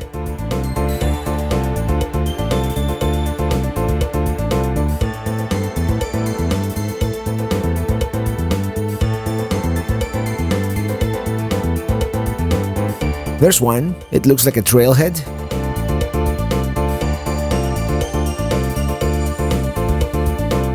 Here we go.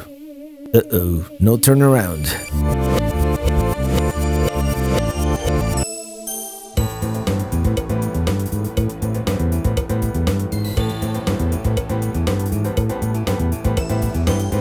I need to take a break.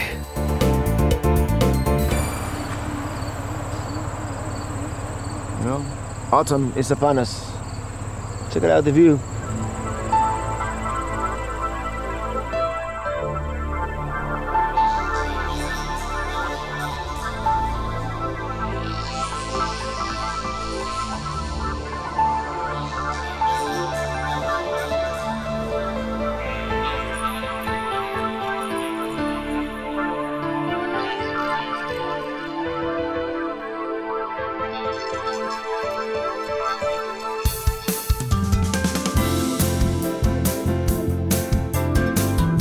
All of a sudden, it is becoming really, really scenic. You know how much I love mountains. I also like lakes, by the way, and this one is called Otter Lake. I think we're gonna stop here for a few minutes.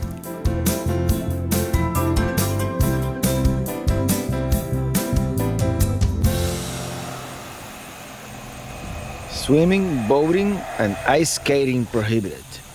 Ice skating, huh? I would imagine this gets pretty cold in winter. Something my Floridian brain has trouble with. Very pretty. I can see this freezing solid and making for a very nice skating rink. 650, so we are very, very low here. I mean, compared to other places I've been to. A very pleasant temperature.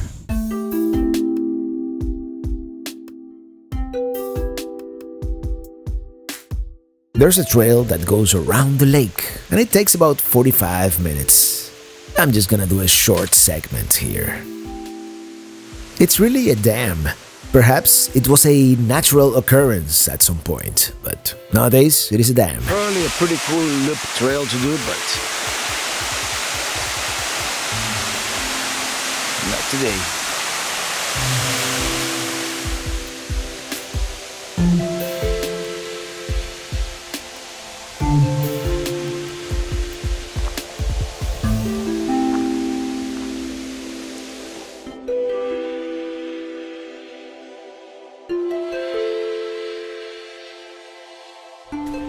All right, let's continue on the Blue Ridge Parkway.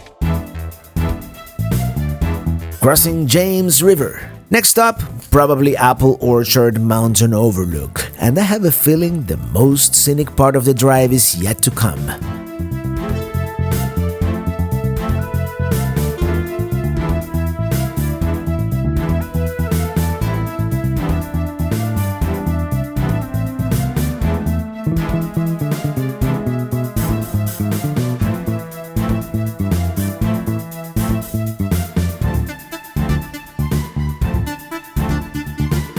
Oh, check it out. This is Arnold Valley.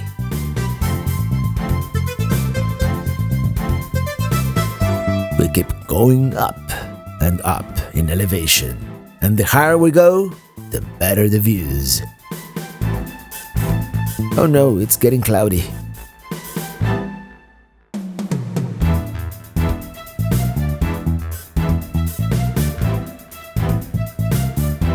Okay, this one is called Onion Mountain Overlook.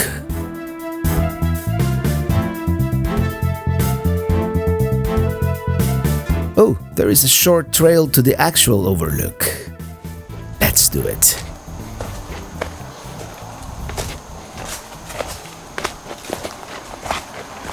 It's not the best marked trail. I forgot to put on my hiking shoes. So it could be through here, but I don't know. Yeah, I think I'm lost. So in other words, yeah, I changed my mind. I chickened out. As I said, not the best marked trail. And there's lots of bugs, which are starting to bug me. Let's continue on the Blue Ridge Parkway here in Virginia. Yeah.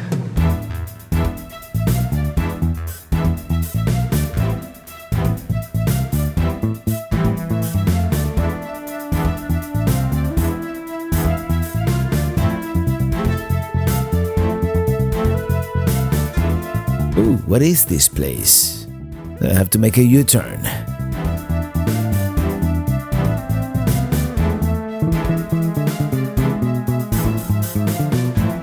Well, it turns out it is Peaks of Otter Lake. And there is a nice lodge here, so let's see if we can stop for a few minutes, huh? It looks like they have bus and RV overflow parking back here.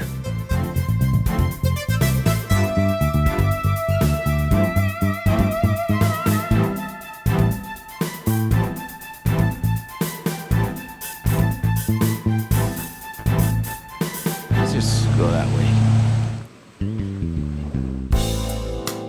Very nice. I imagine this would be so relaxing. Staying here, in front of this lake. A lake and a mountain. Doesn't get much better than this. There is definitely a very relaxing vibe here. Nice hotel here. I mean, if you don't have an RV.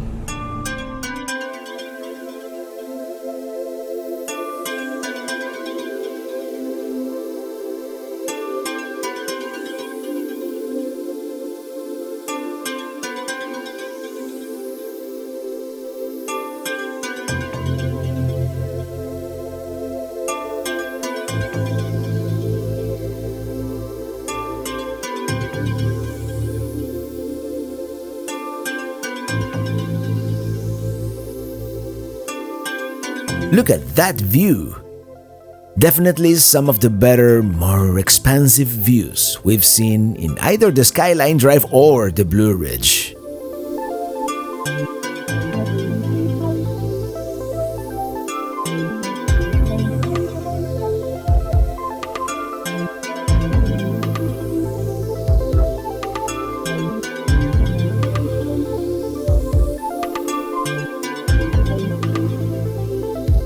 Wonder what's going on here. Some kind of photography club, perhaps? We're actually crossing the Appalachian Trail right here, and I was hoping to park, but that's not gonna work now, is it?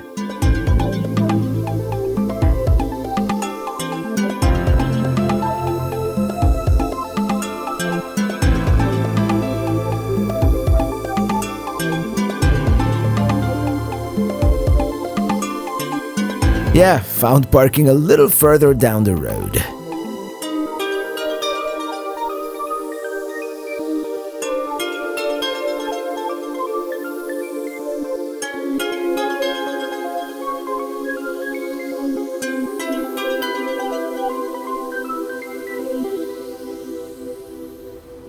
What an incredible drive it's been. Uh-oh. The road seems to be blocked. The Blue Ridge is closed. Can't go any farther. Oh well. Bummer. I'm gonna have to find an alternate route.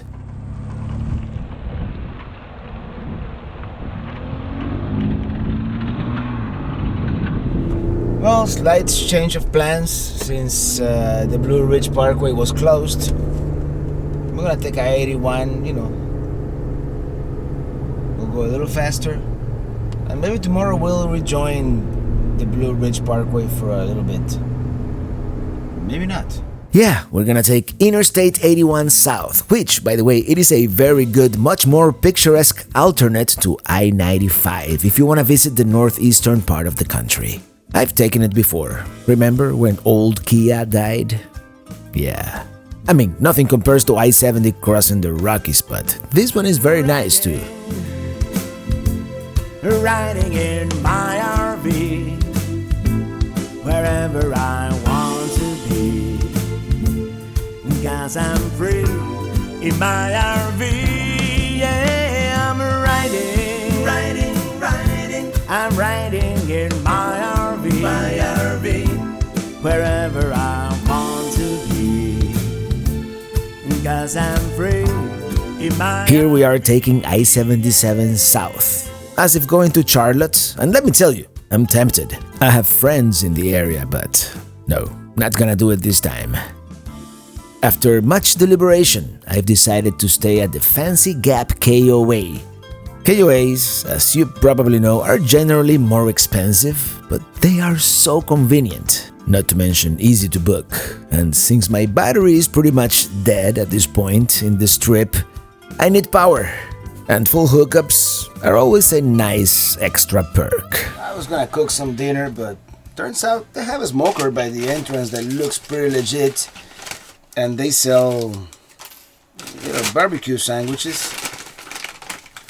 And they have a brisket. And they have a pulled pork. I opted for the beef brisket.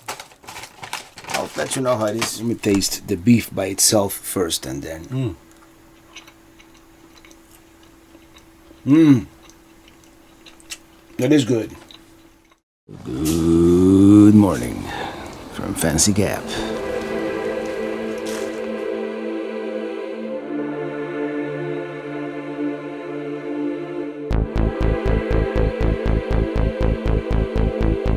Well, yeah, this is breakfast, actually. I'm kind of addicted to this organic cold-pressed juices. You know, it's this thing is called Mighty Dozen. It has apple, celery, cucumber, kale, collard greens, lemon, mint tea, ginger, spinach, spirulina, whatever that is, chlorella, and barley grass. Sounds and tastes nutritious. Right, today mostly a driving day. Fancy Gap, KOA, barely knew you. But what I saw I liked. You know, the place is run by this very nice couple. And they have a pretty legit smoker. So, you know, the... Make a U-turn. What do you mean make a U-turn? Oops, am I going the wrong way? Let me see the countdown map here. Although I don't think the Google lady knows what she's doing. Okay. No, I could go all the way to the end. Yeah, they were gonna put me all the way back here in the end, but then I would have had to unhitch.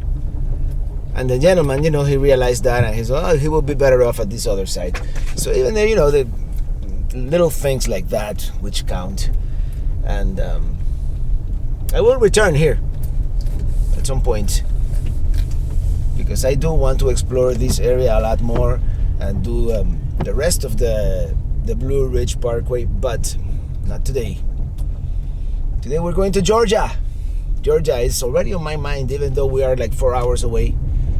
But I want to be, first of all, I want to be somewhere where I'm within 2 or 3 hours to Atlanta, because that's where I want to be tomorrow, which happens to be Friday. And I saw this place marked on my map. You know, I have all these little stars on my map. It's called Tallulah Gorge State Park. In 600 feet, turn left onto State Route 683, Frog Spur Road. I hope it is pronounced that way. And in any case, that's where we're going. It's about 4.5 hours if I were to drive non-stop.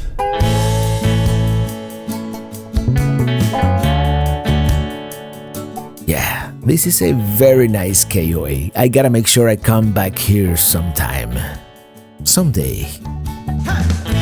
AT&T coverage, not the greatest. The internet was very slow, but I was able to upload one video, so. And off we go.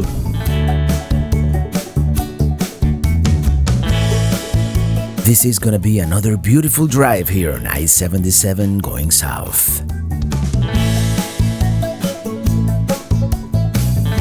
Goodbye, Virginia. We are now in North Carolina. Welcome to North Carolina. I-40 West here. Not the most scenic of drives, at least not until we hit the mountains again.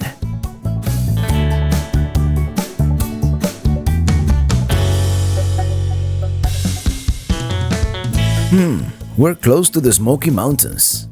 Tempting, but no. In fact, we are now on US 74, also known as the Smoky Mountains Expressway. Yeah, what a gorgeous drive. I love all the shades of green, that haze that gives the Smoky Mountains their name, actually. It's been a beautiful drive. A long, beautiful drive. Over 5 hours in total, but we're almost there. And we are in Georgia. Or shall I say, Georgia is on my mind. Not the biggest of signs. Welcome to Georgia. Oh, thank you.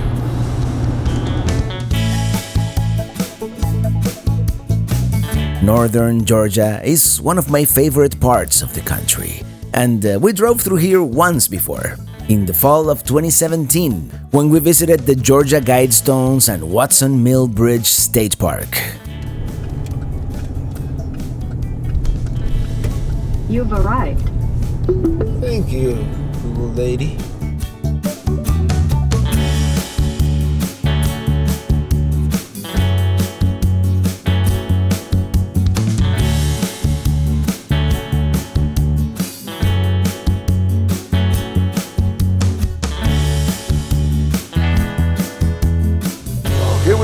Tallulah Gorge State Park.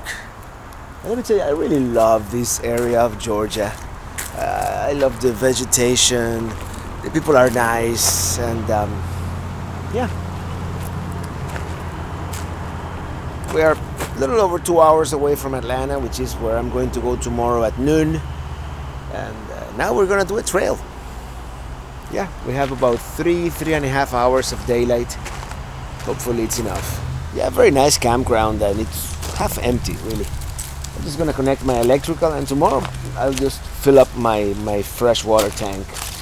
And I'm not even gonna unhitch. As you see, I found like the sweet spot in this hill here, so I'm level. And that's all I really need. Right, let's go for a little hike.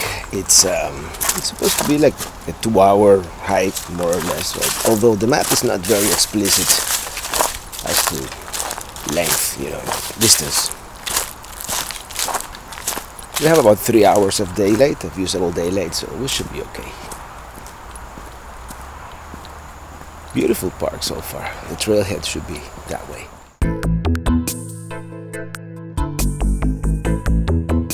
It seems to be that way. We're gonna do the North Rim Trail first, and there's the dam. This is overlook number 5 on the map. And here's the view. You can kind of see the gorge down there. But perhaps there is too much vegetation. So this looks like overlook number 4. Direct view of Tallulah Falls Dam, completed in 1913. I think dams are truly fascinating feats of engineering. I mean, the ability to contain the incredible pressure of the water. Just another walk in the woods. I wonder if they have bears here.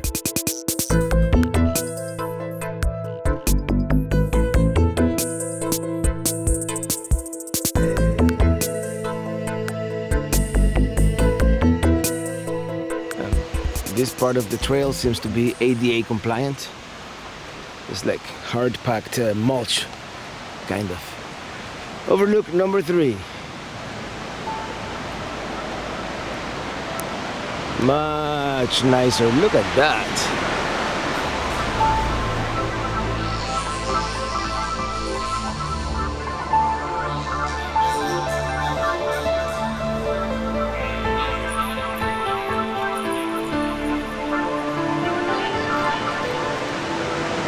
And that over there must be overlook number 2. Let's head that way. Tallulah Gorge here. Beautiful. What a pleasant surprise. Some of the leaves are starting to turn. I am so glad I decided to come here.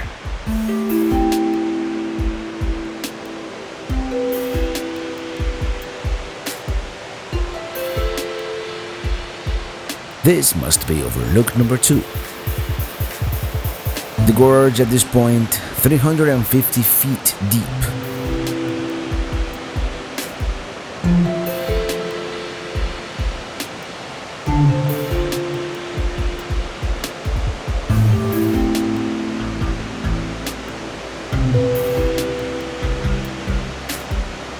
I almost made the wrong turn. Overlook 1A. Definitely not ADA compliant. Oh, check it out. The suspension bridge. We definitely have to make it down there later. Let's stop by the interpretive center. We have some exhibits and a gift shop.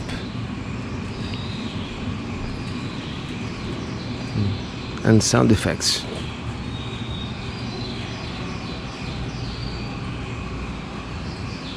I like it when places like this, visitor centers, museums, they go the extra step and add the sound effects and things like that. It definitely enhances the experience. According to the park ranger, it is pronounced Tallulah. So we're gonna go with that. And I don't know if it's worth it to go all the way to viewpoint number 1. I mean, it's only a quarter mile to overlook number 1, so. Yeah, might as well do it. Nice view of the river down there peeking through all the vegetation.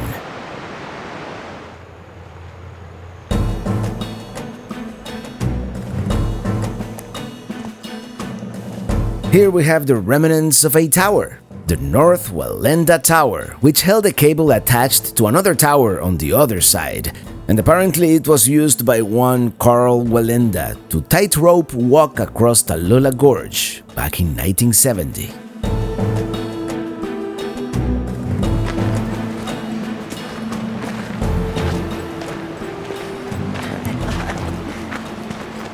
Okay. Where's the tower on the other side? This must be overlook number 1. Yeah, the camera will not do justice to the feeling of vertigo that I'm having right now.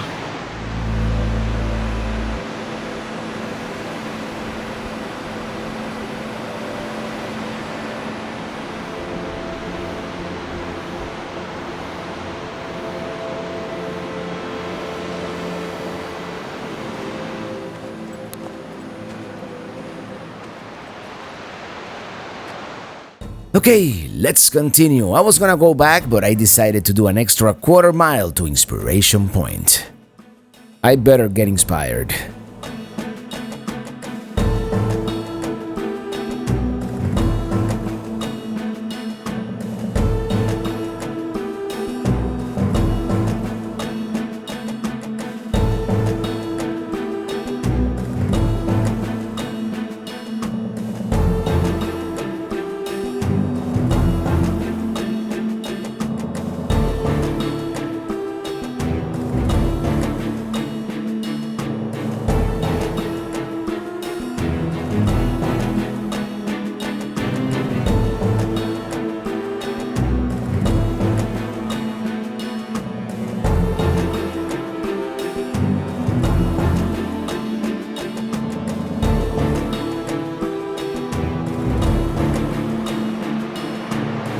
Alright, let's go cross that bridge down there.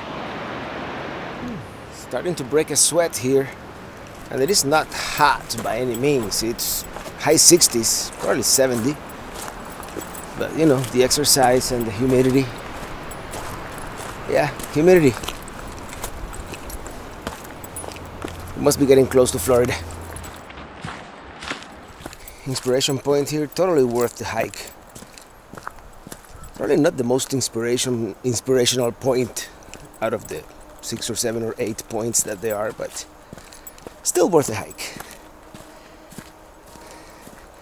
It's always good to break a sweat, you know, you get rid of toxins and stuff.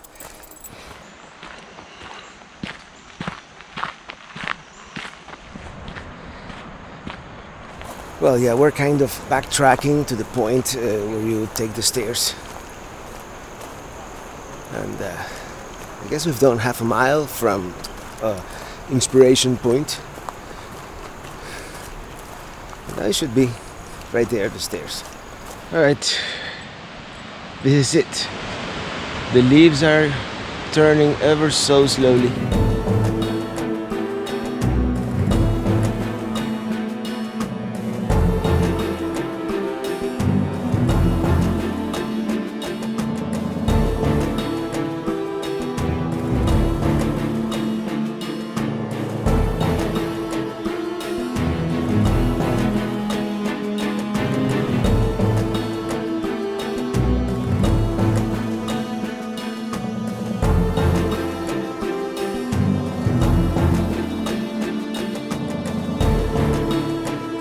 Here we are, we've made it to the suspension bridge.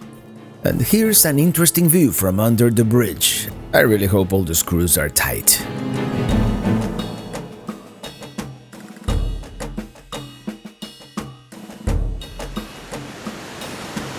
Well, the freakiest part is that the bridge actually moves a little bit, you know, it swings a little bit as you walk on it. So it's through a suspension bridge to its name, and the wood is a little cracked and rotten. I don't know. I'm sure it is totally safe. Okay, now we have 221 steps to Hurricane Falls Platform or Gorge Access. Which one should we do? Let's just go all the way. We're gonna go 221 more steps down, besides the 347 we have to climb in order to get to the South Rim Trail.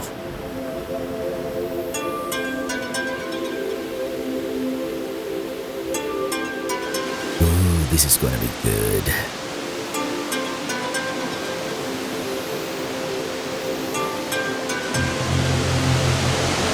Gorge floor permits required. Okay, we won't be needing that today. But here's the lower platform. What a beautiful place this is.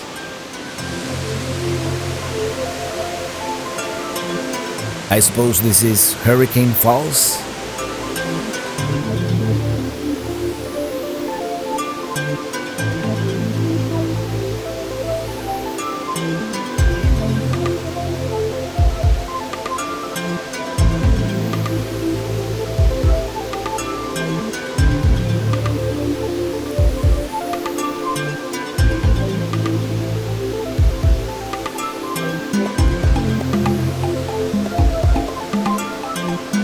Well, this has been by far the most beautiful view of Tallulah Falls. We are here, and this is the Hurricane Falls platform overlook. Now we're gonna go up here and go up to the North Trail. If we have time, we're gonna do these three overlooks, and then we'll go back to the campground this way. The campground is somewhere up here. Let's do it.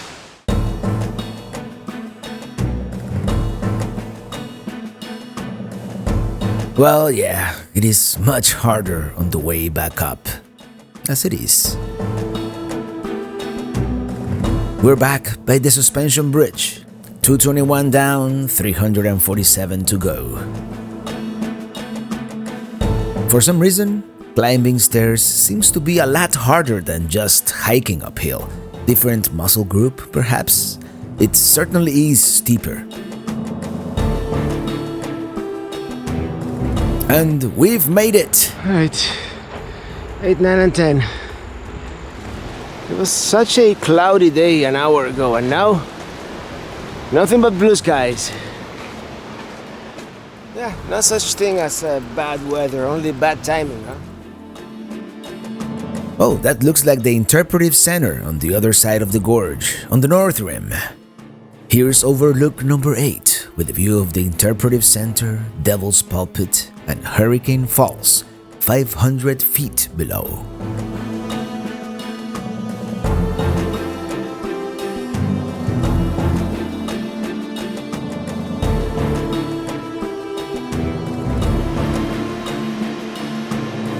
Overlook number 9 here. The gorge is now 650 feet deep.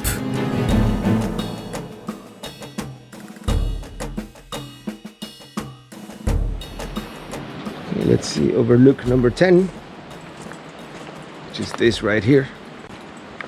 And we go back.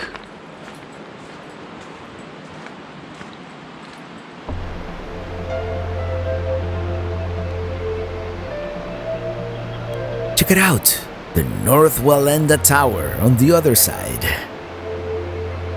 Yep, I think we've had enough fun for one day. Let me tell you, coming to Tallulah Gorge, what a great experience. I had no idea this was going to be as good as it turned out to be. I mean, if you're in the area, I fully recommend it. It is getting late. I better get back to the campground before it gets dark.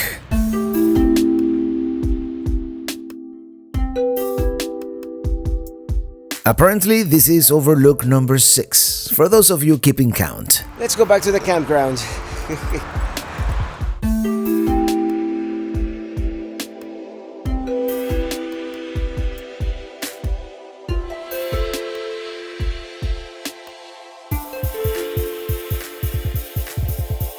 And back by the dam we are.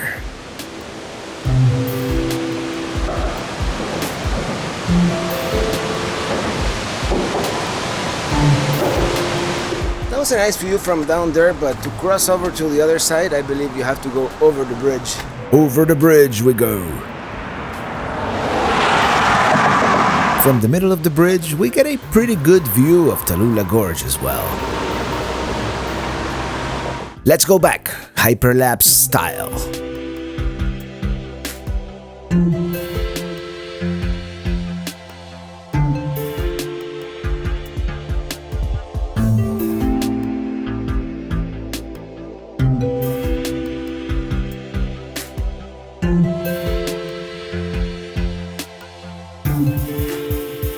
After all that walking, it is time for an IPA.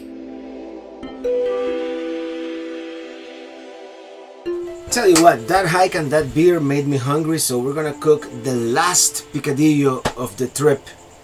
Which, as you know, I don't make a classic, picadillo in the classic style. I have my own version, and for this I haven't used this one for a while, but it's gonna be big, so might as well use the large pot. We're gonna do ground beef. Actually, it's not really a picadillo. I don't know what I'm gonna call this dish yet. How about a chickpea chili? Can we call it a chickpea chili? Because I'm gonna use garbanzo beans, which are chickpeas. It's basically like a chili. And I have no recipe. I'm just gonna wing it as I usually do. And I have some ground bison, which is what we're gonna use for this one. It's very lean, so I don't know how that's gonna work. It's 90% lean, and I usually just use the fat that comes out of the ground beef. So if we don't get enough fat, I might add a little bit of olive oil. Well, there it is. I'm gonna use this Southwest blend instead of chopping onions and peppers. I'm out actually, and open a can of chickpeas. Let's add a generous amount of salt to this. And also black pepper. As the ground buffalo starts releasing some of that fat, I'm gonna add the Southwest blend, which some brands actually call it sofrito mix. It is the same thing. It gives it a lot of flavor. Actually, this stuff is gonna disappear. Yeah, might as well. Let's get a potato. I hope it's still good. This came all the way from Idaho. It's been here in my fridge for a month. I bought it in Idaho. It's an Idaho potato.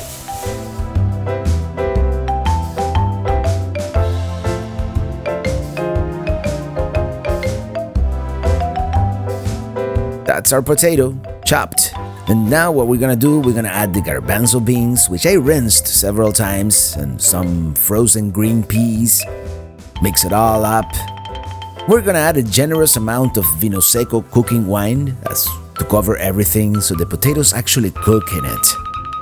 A little bit of Also tomato flavor. sauce. Just a little bit, not too much. We don't want it to be too tomatoey. Oh, this is good. Oh man, this is good. This is good for like bruschettas or something. Lindsay Spanish manzanilla olives. And since we don't have a real garlic, I'm going to add a real generous amount of garlic powder. Paprika, of course. Lots of paprika. Let's add some oregano and cumin. I will put a little bit of turmeric for color and flavor. This is gonna be so good. And since Illy is coming tomorrow and she likes this stuff a little spicy, let me taste first before I use it. I got this Tony Pacos salsa from Toledo, Ohio. It's a salsa, but it is very, it's not chunky at all.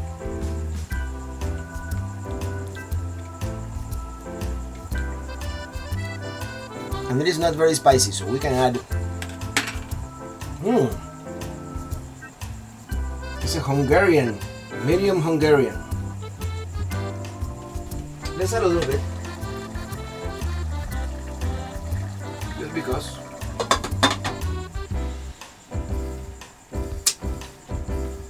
We're gonna let this cook and for about 5 minutes, and then I'm gonna uncover it and let it reduce for another 5, and then we're gonna taste it, make sure that it has enough salt, and then we're gonna eat it. But anyways, this is the final product. Someone just arrived.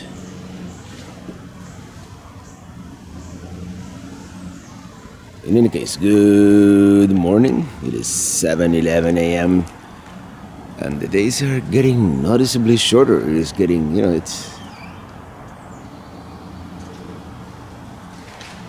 the sun's coming out later and later every day. And the trees are starting to turn. Kind of, sort of. Today we go to Atlanta, pick up Illy, and then back to Florida. All right. On the road again, and today is gonna be a relatively short ride. 117 miles, about 2.5 hours. We might encounter some traffic in Atlanta or Marietta, although we are not gonna cross Atlanta proper until tomorrow. Still, first let's go by the dump station. Alright, Tallulah Gorge State Park here. Very nice. Highly recommended. We'll be back one of these days.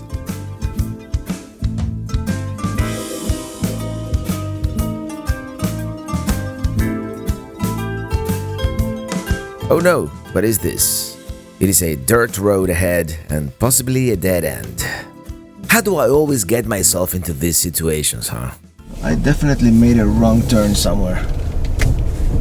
Let's do one of this.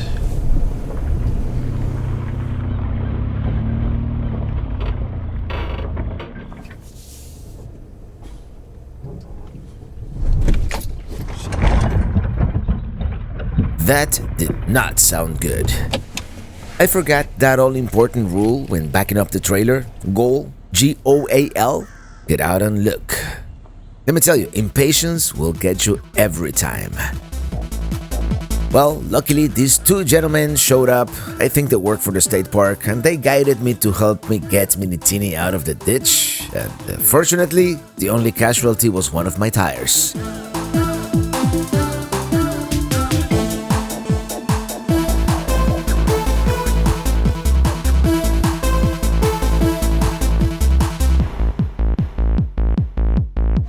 Well, to make a long story short,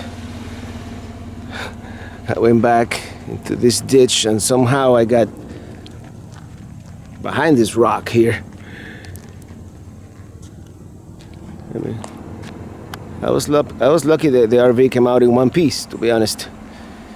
Only one tire ruined and, well, another stabilizer jack gone. The gentleman who helped me out recommended Wiley tire here, and since they have my size, I'm gonna get 4 new tires. Well, I guess everything happens for a reason, right? I now have 4 new tires.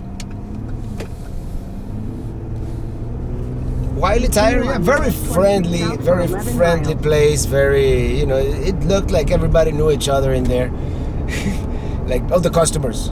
They were like from the area. So I guess it's a small town shop.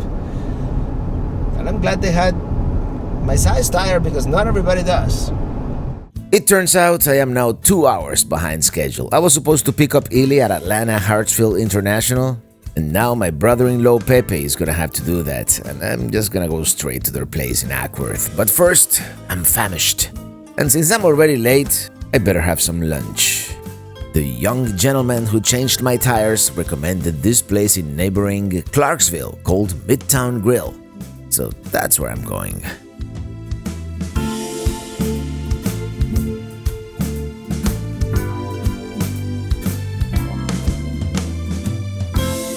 Riding my RV.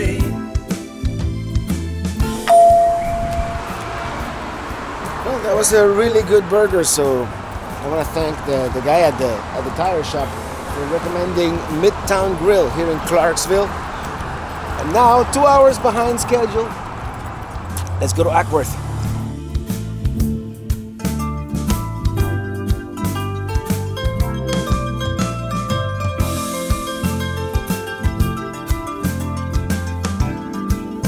All good things come to an end, they say. And today we conclude this epic multi-month road trip.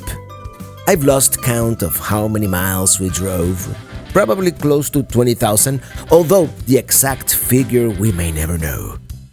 Today we've got one more stop in northern Florida, and then back home to Miami. I won't bore you with the whole drive on I-75. It is not that scenic. Suffice to say, at some point we saw the familiar Welcome to Florida sign, and an hour later, we are arriving at Olino State Park. Why Olino? Well, we've never been here, and it is along the way.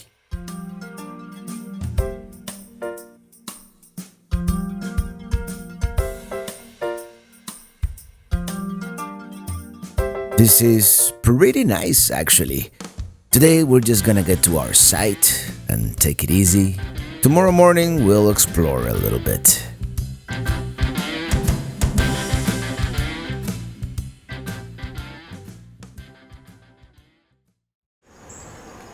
Hello, Charlotte.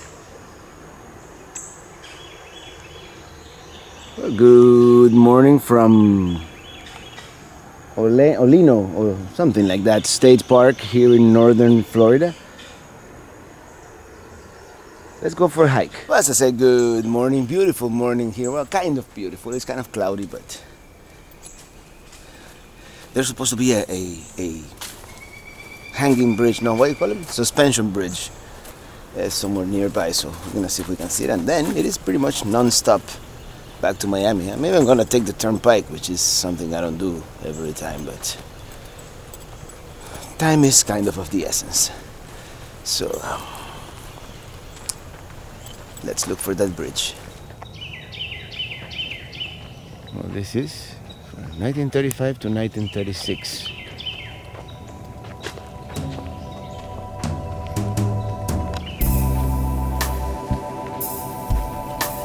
Oh, there's the suspension bridge. I see it. And this is like a day-use area, I guess. I love the look of the Spanish moss on the trees. It reminds me of Savannah.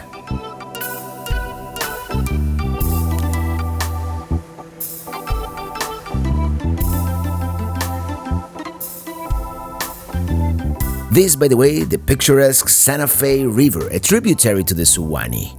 And this was once the location of a town called Kino, renamed Lino in 1876, which then became a ghost town, and the name of the park refers to Old Lino, hence Olino.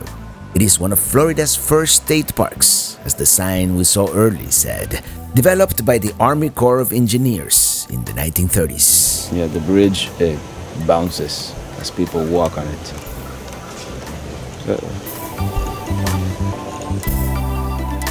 It is so beautiful, with the bald cypress trees reflecting on the calm waters.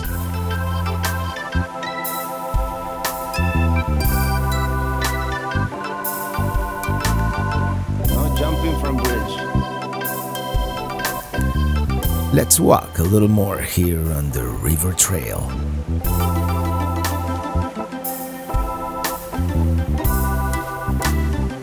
Let's see what this is. Like a dining hall, perhaps? I don't know, it is dark.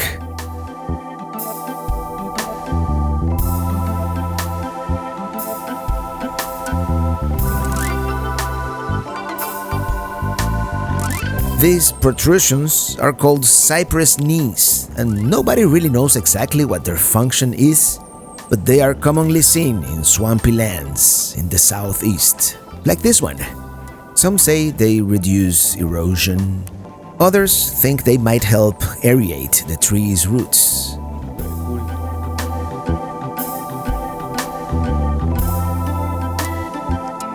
And this bald cypress, so beautiful, so elegant.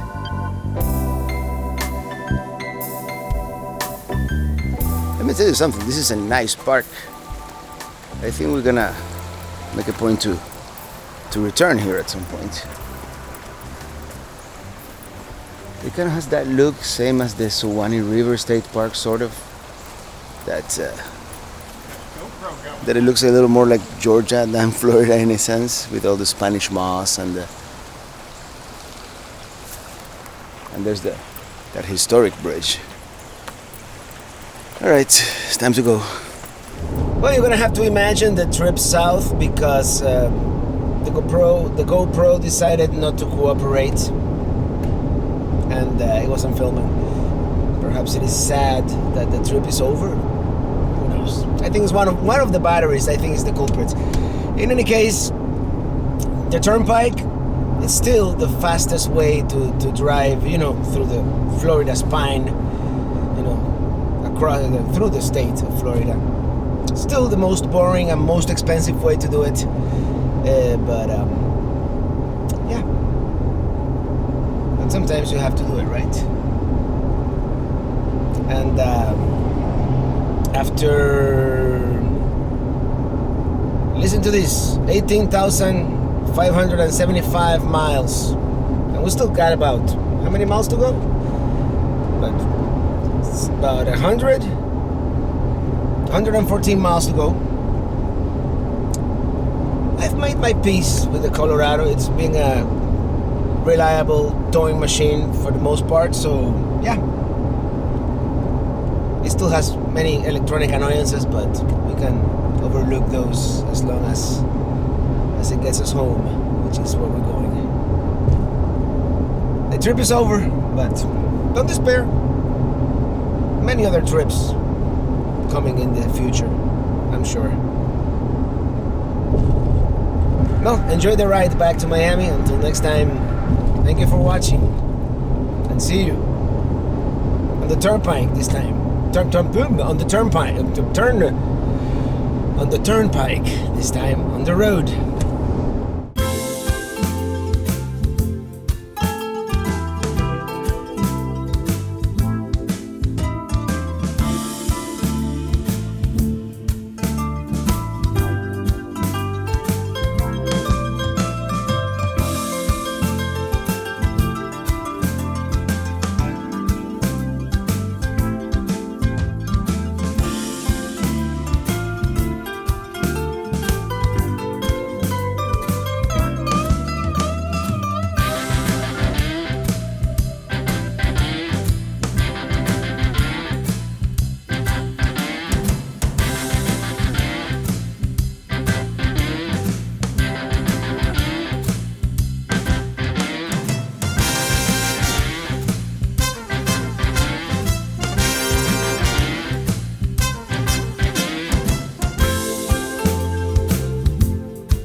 I'm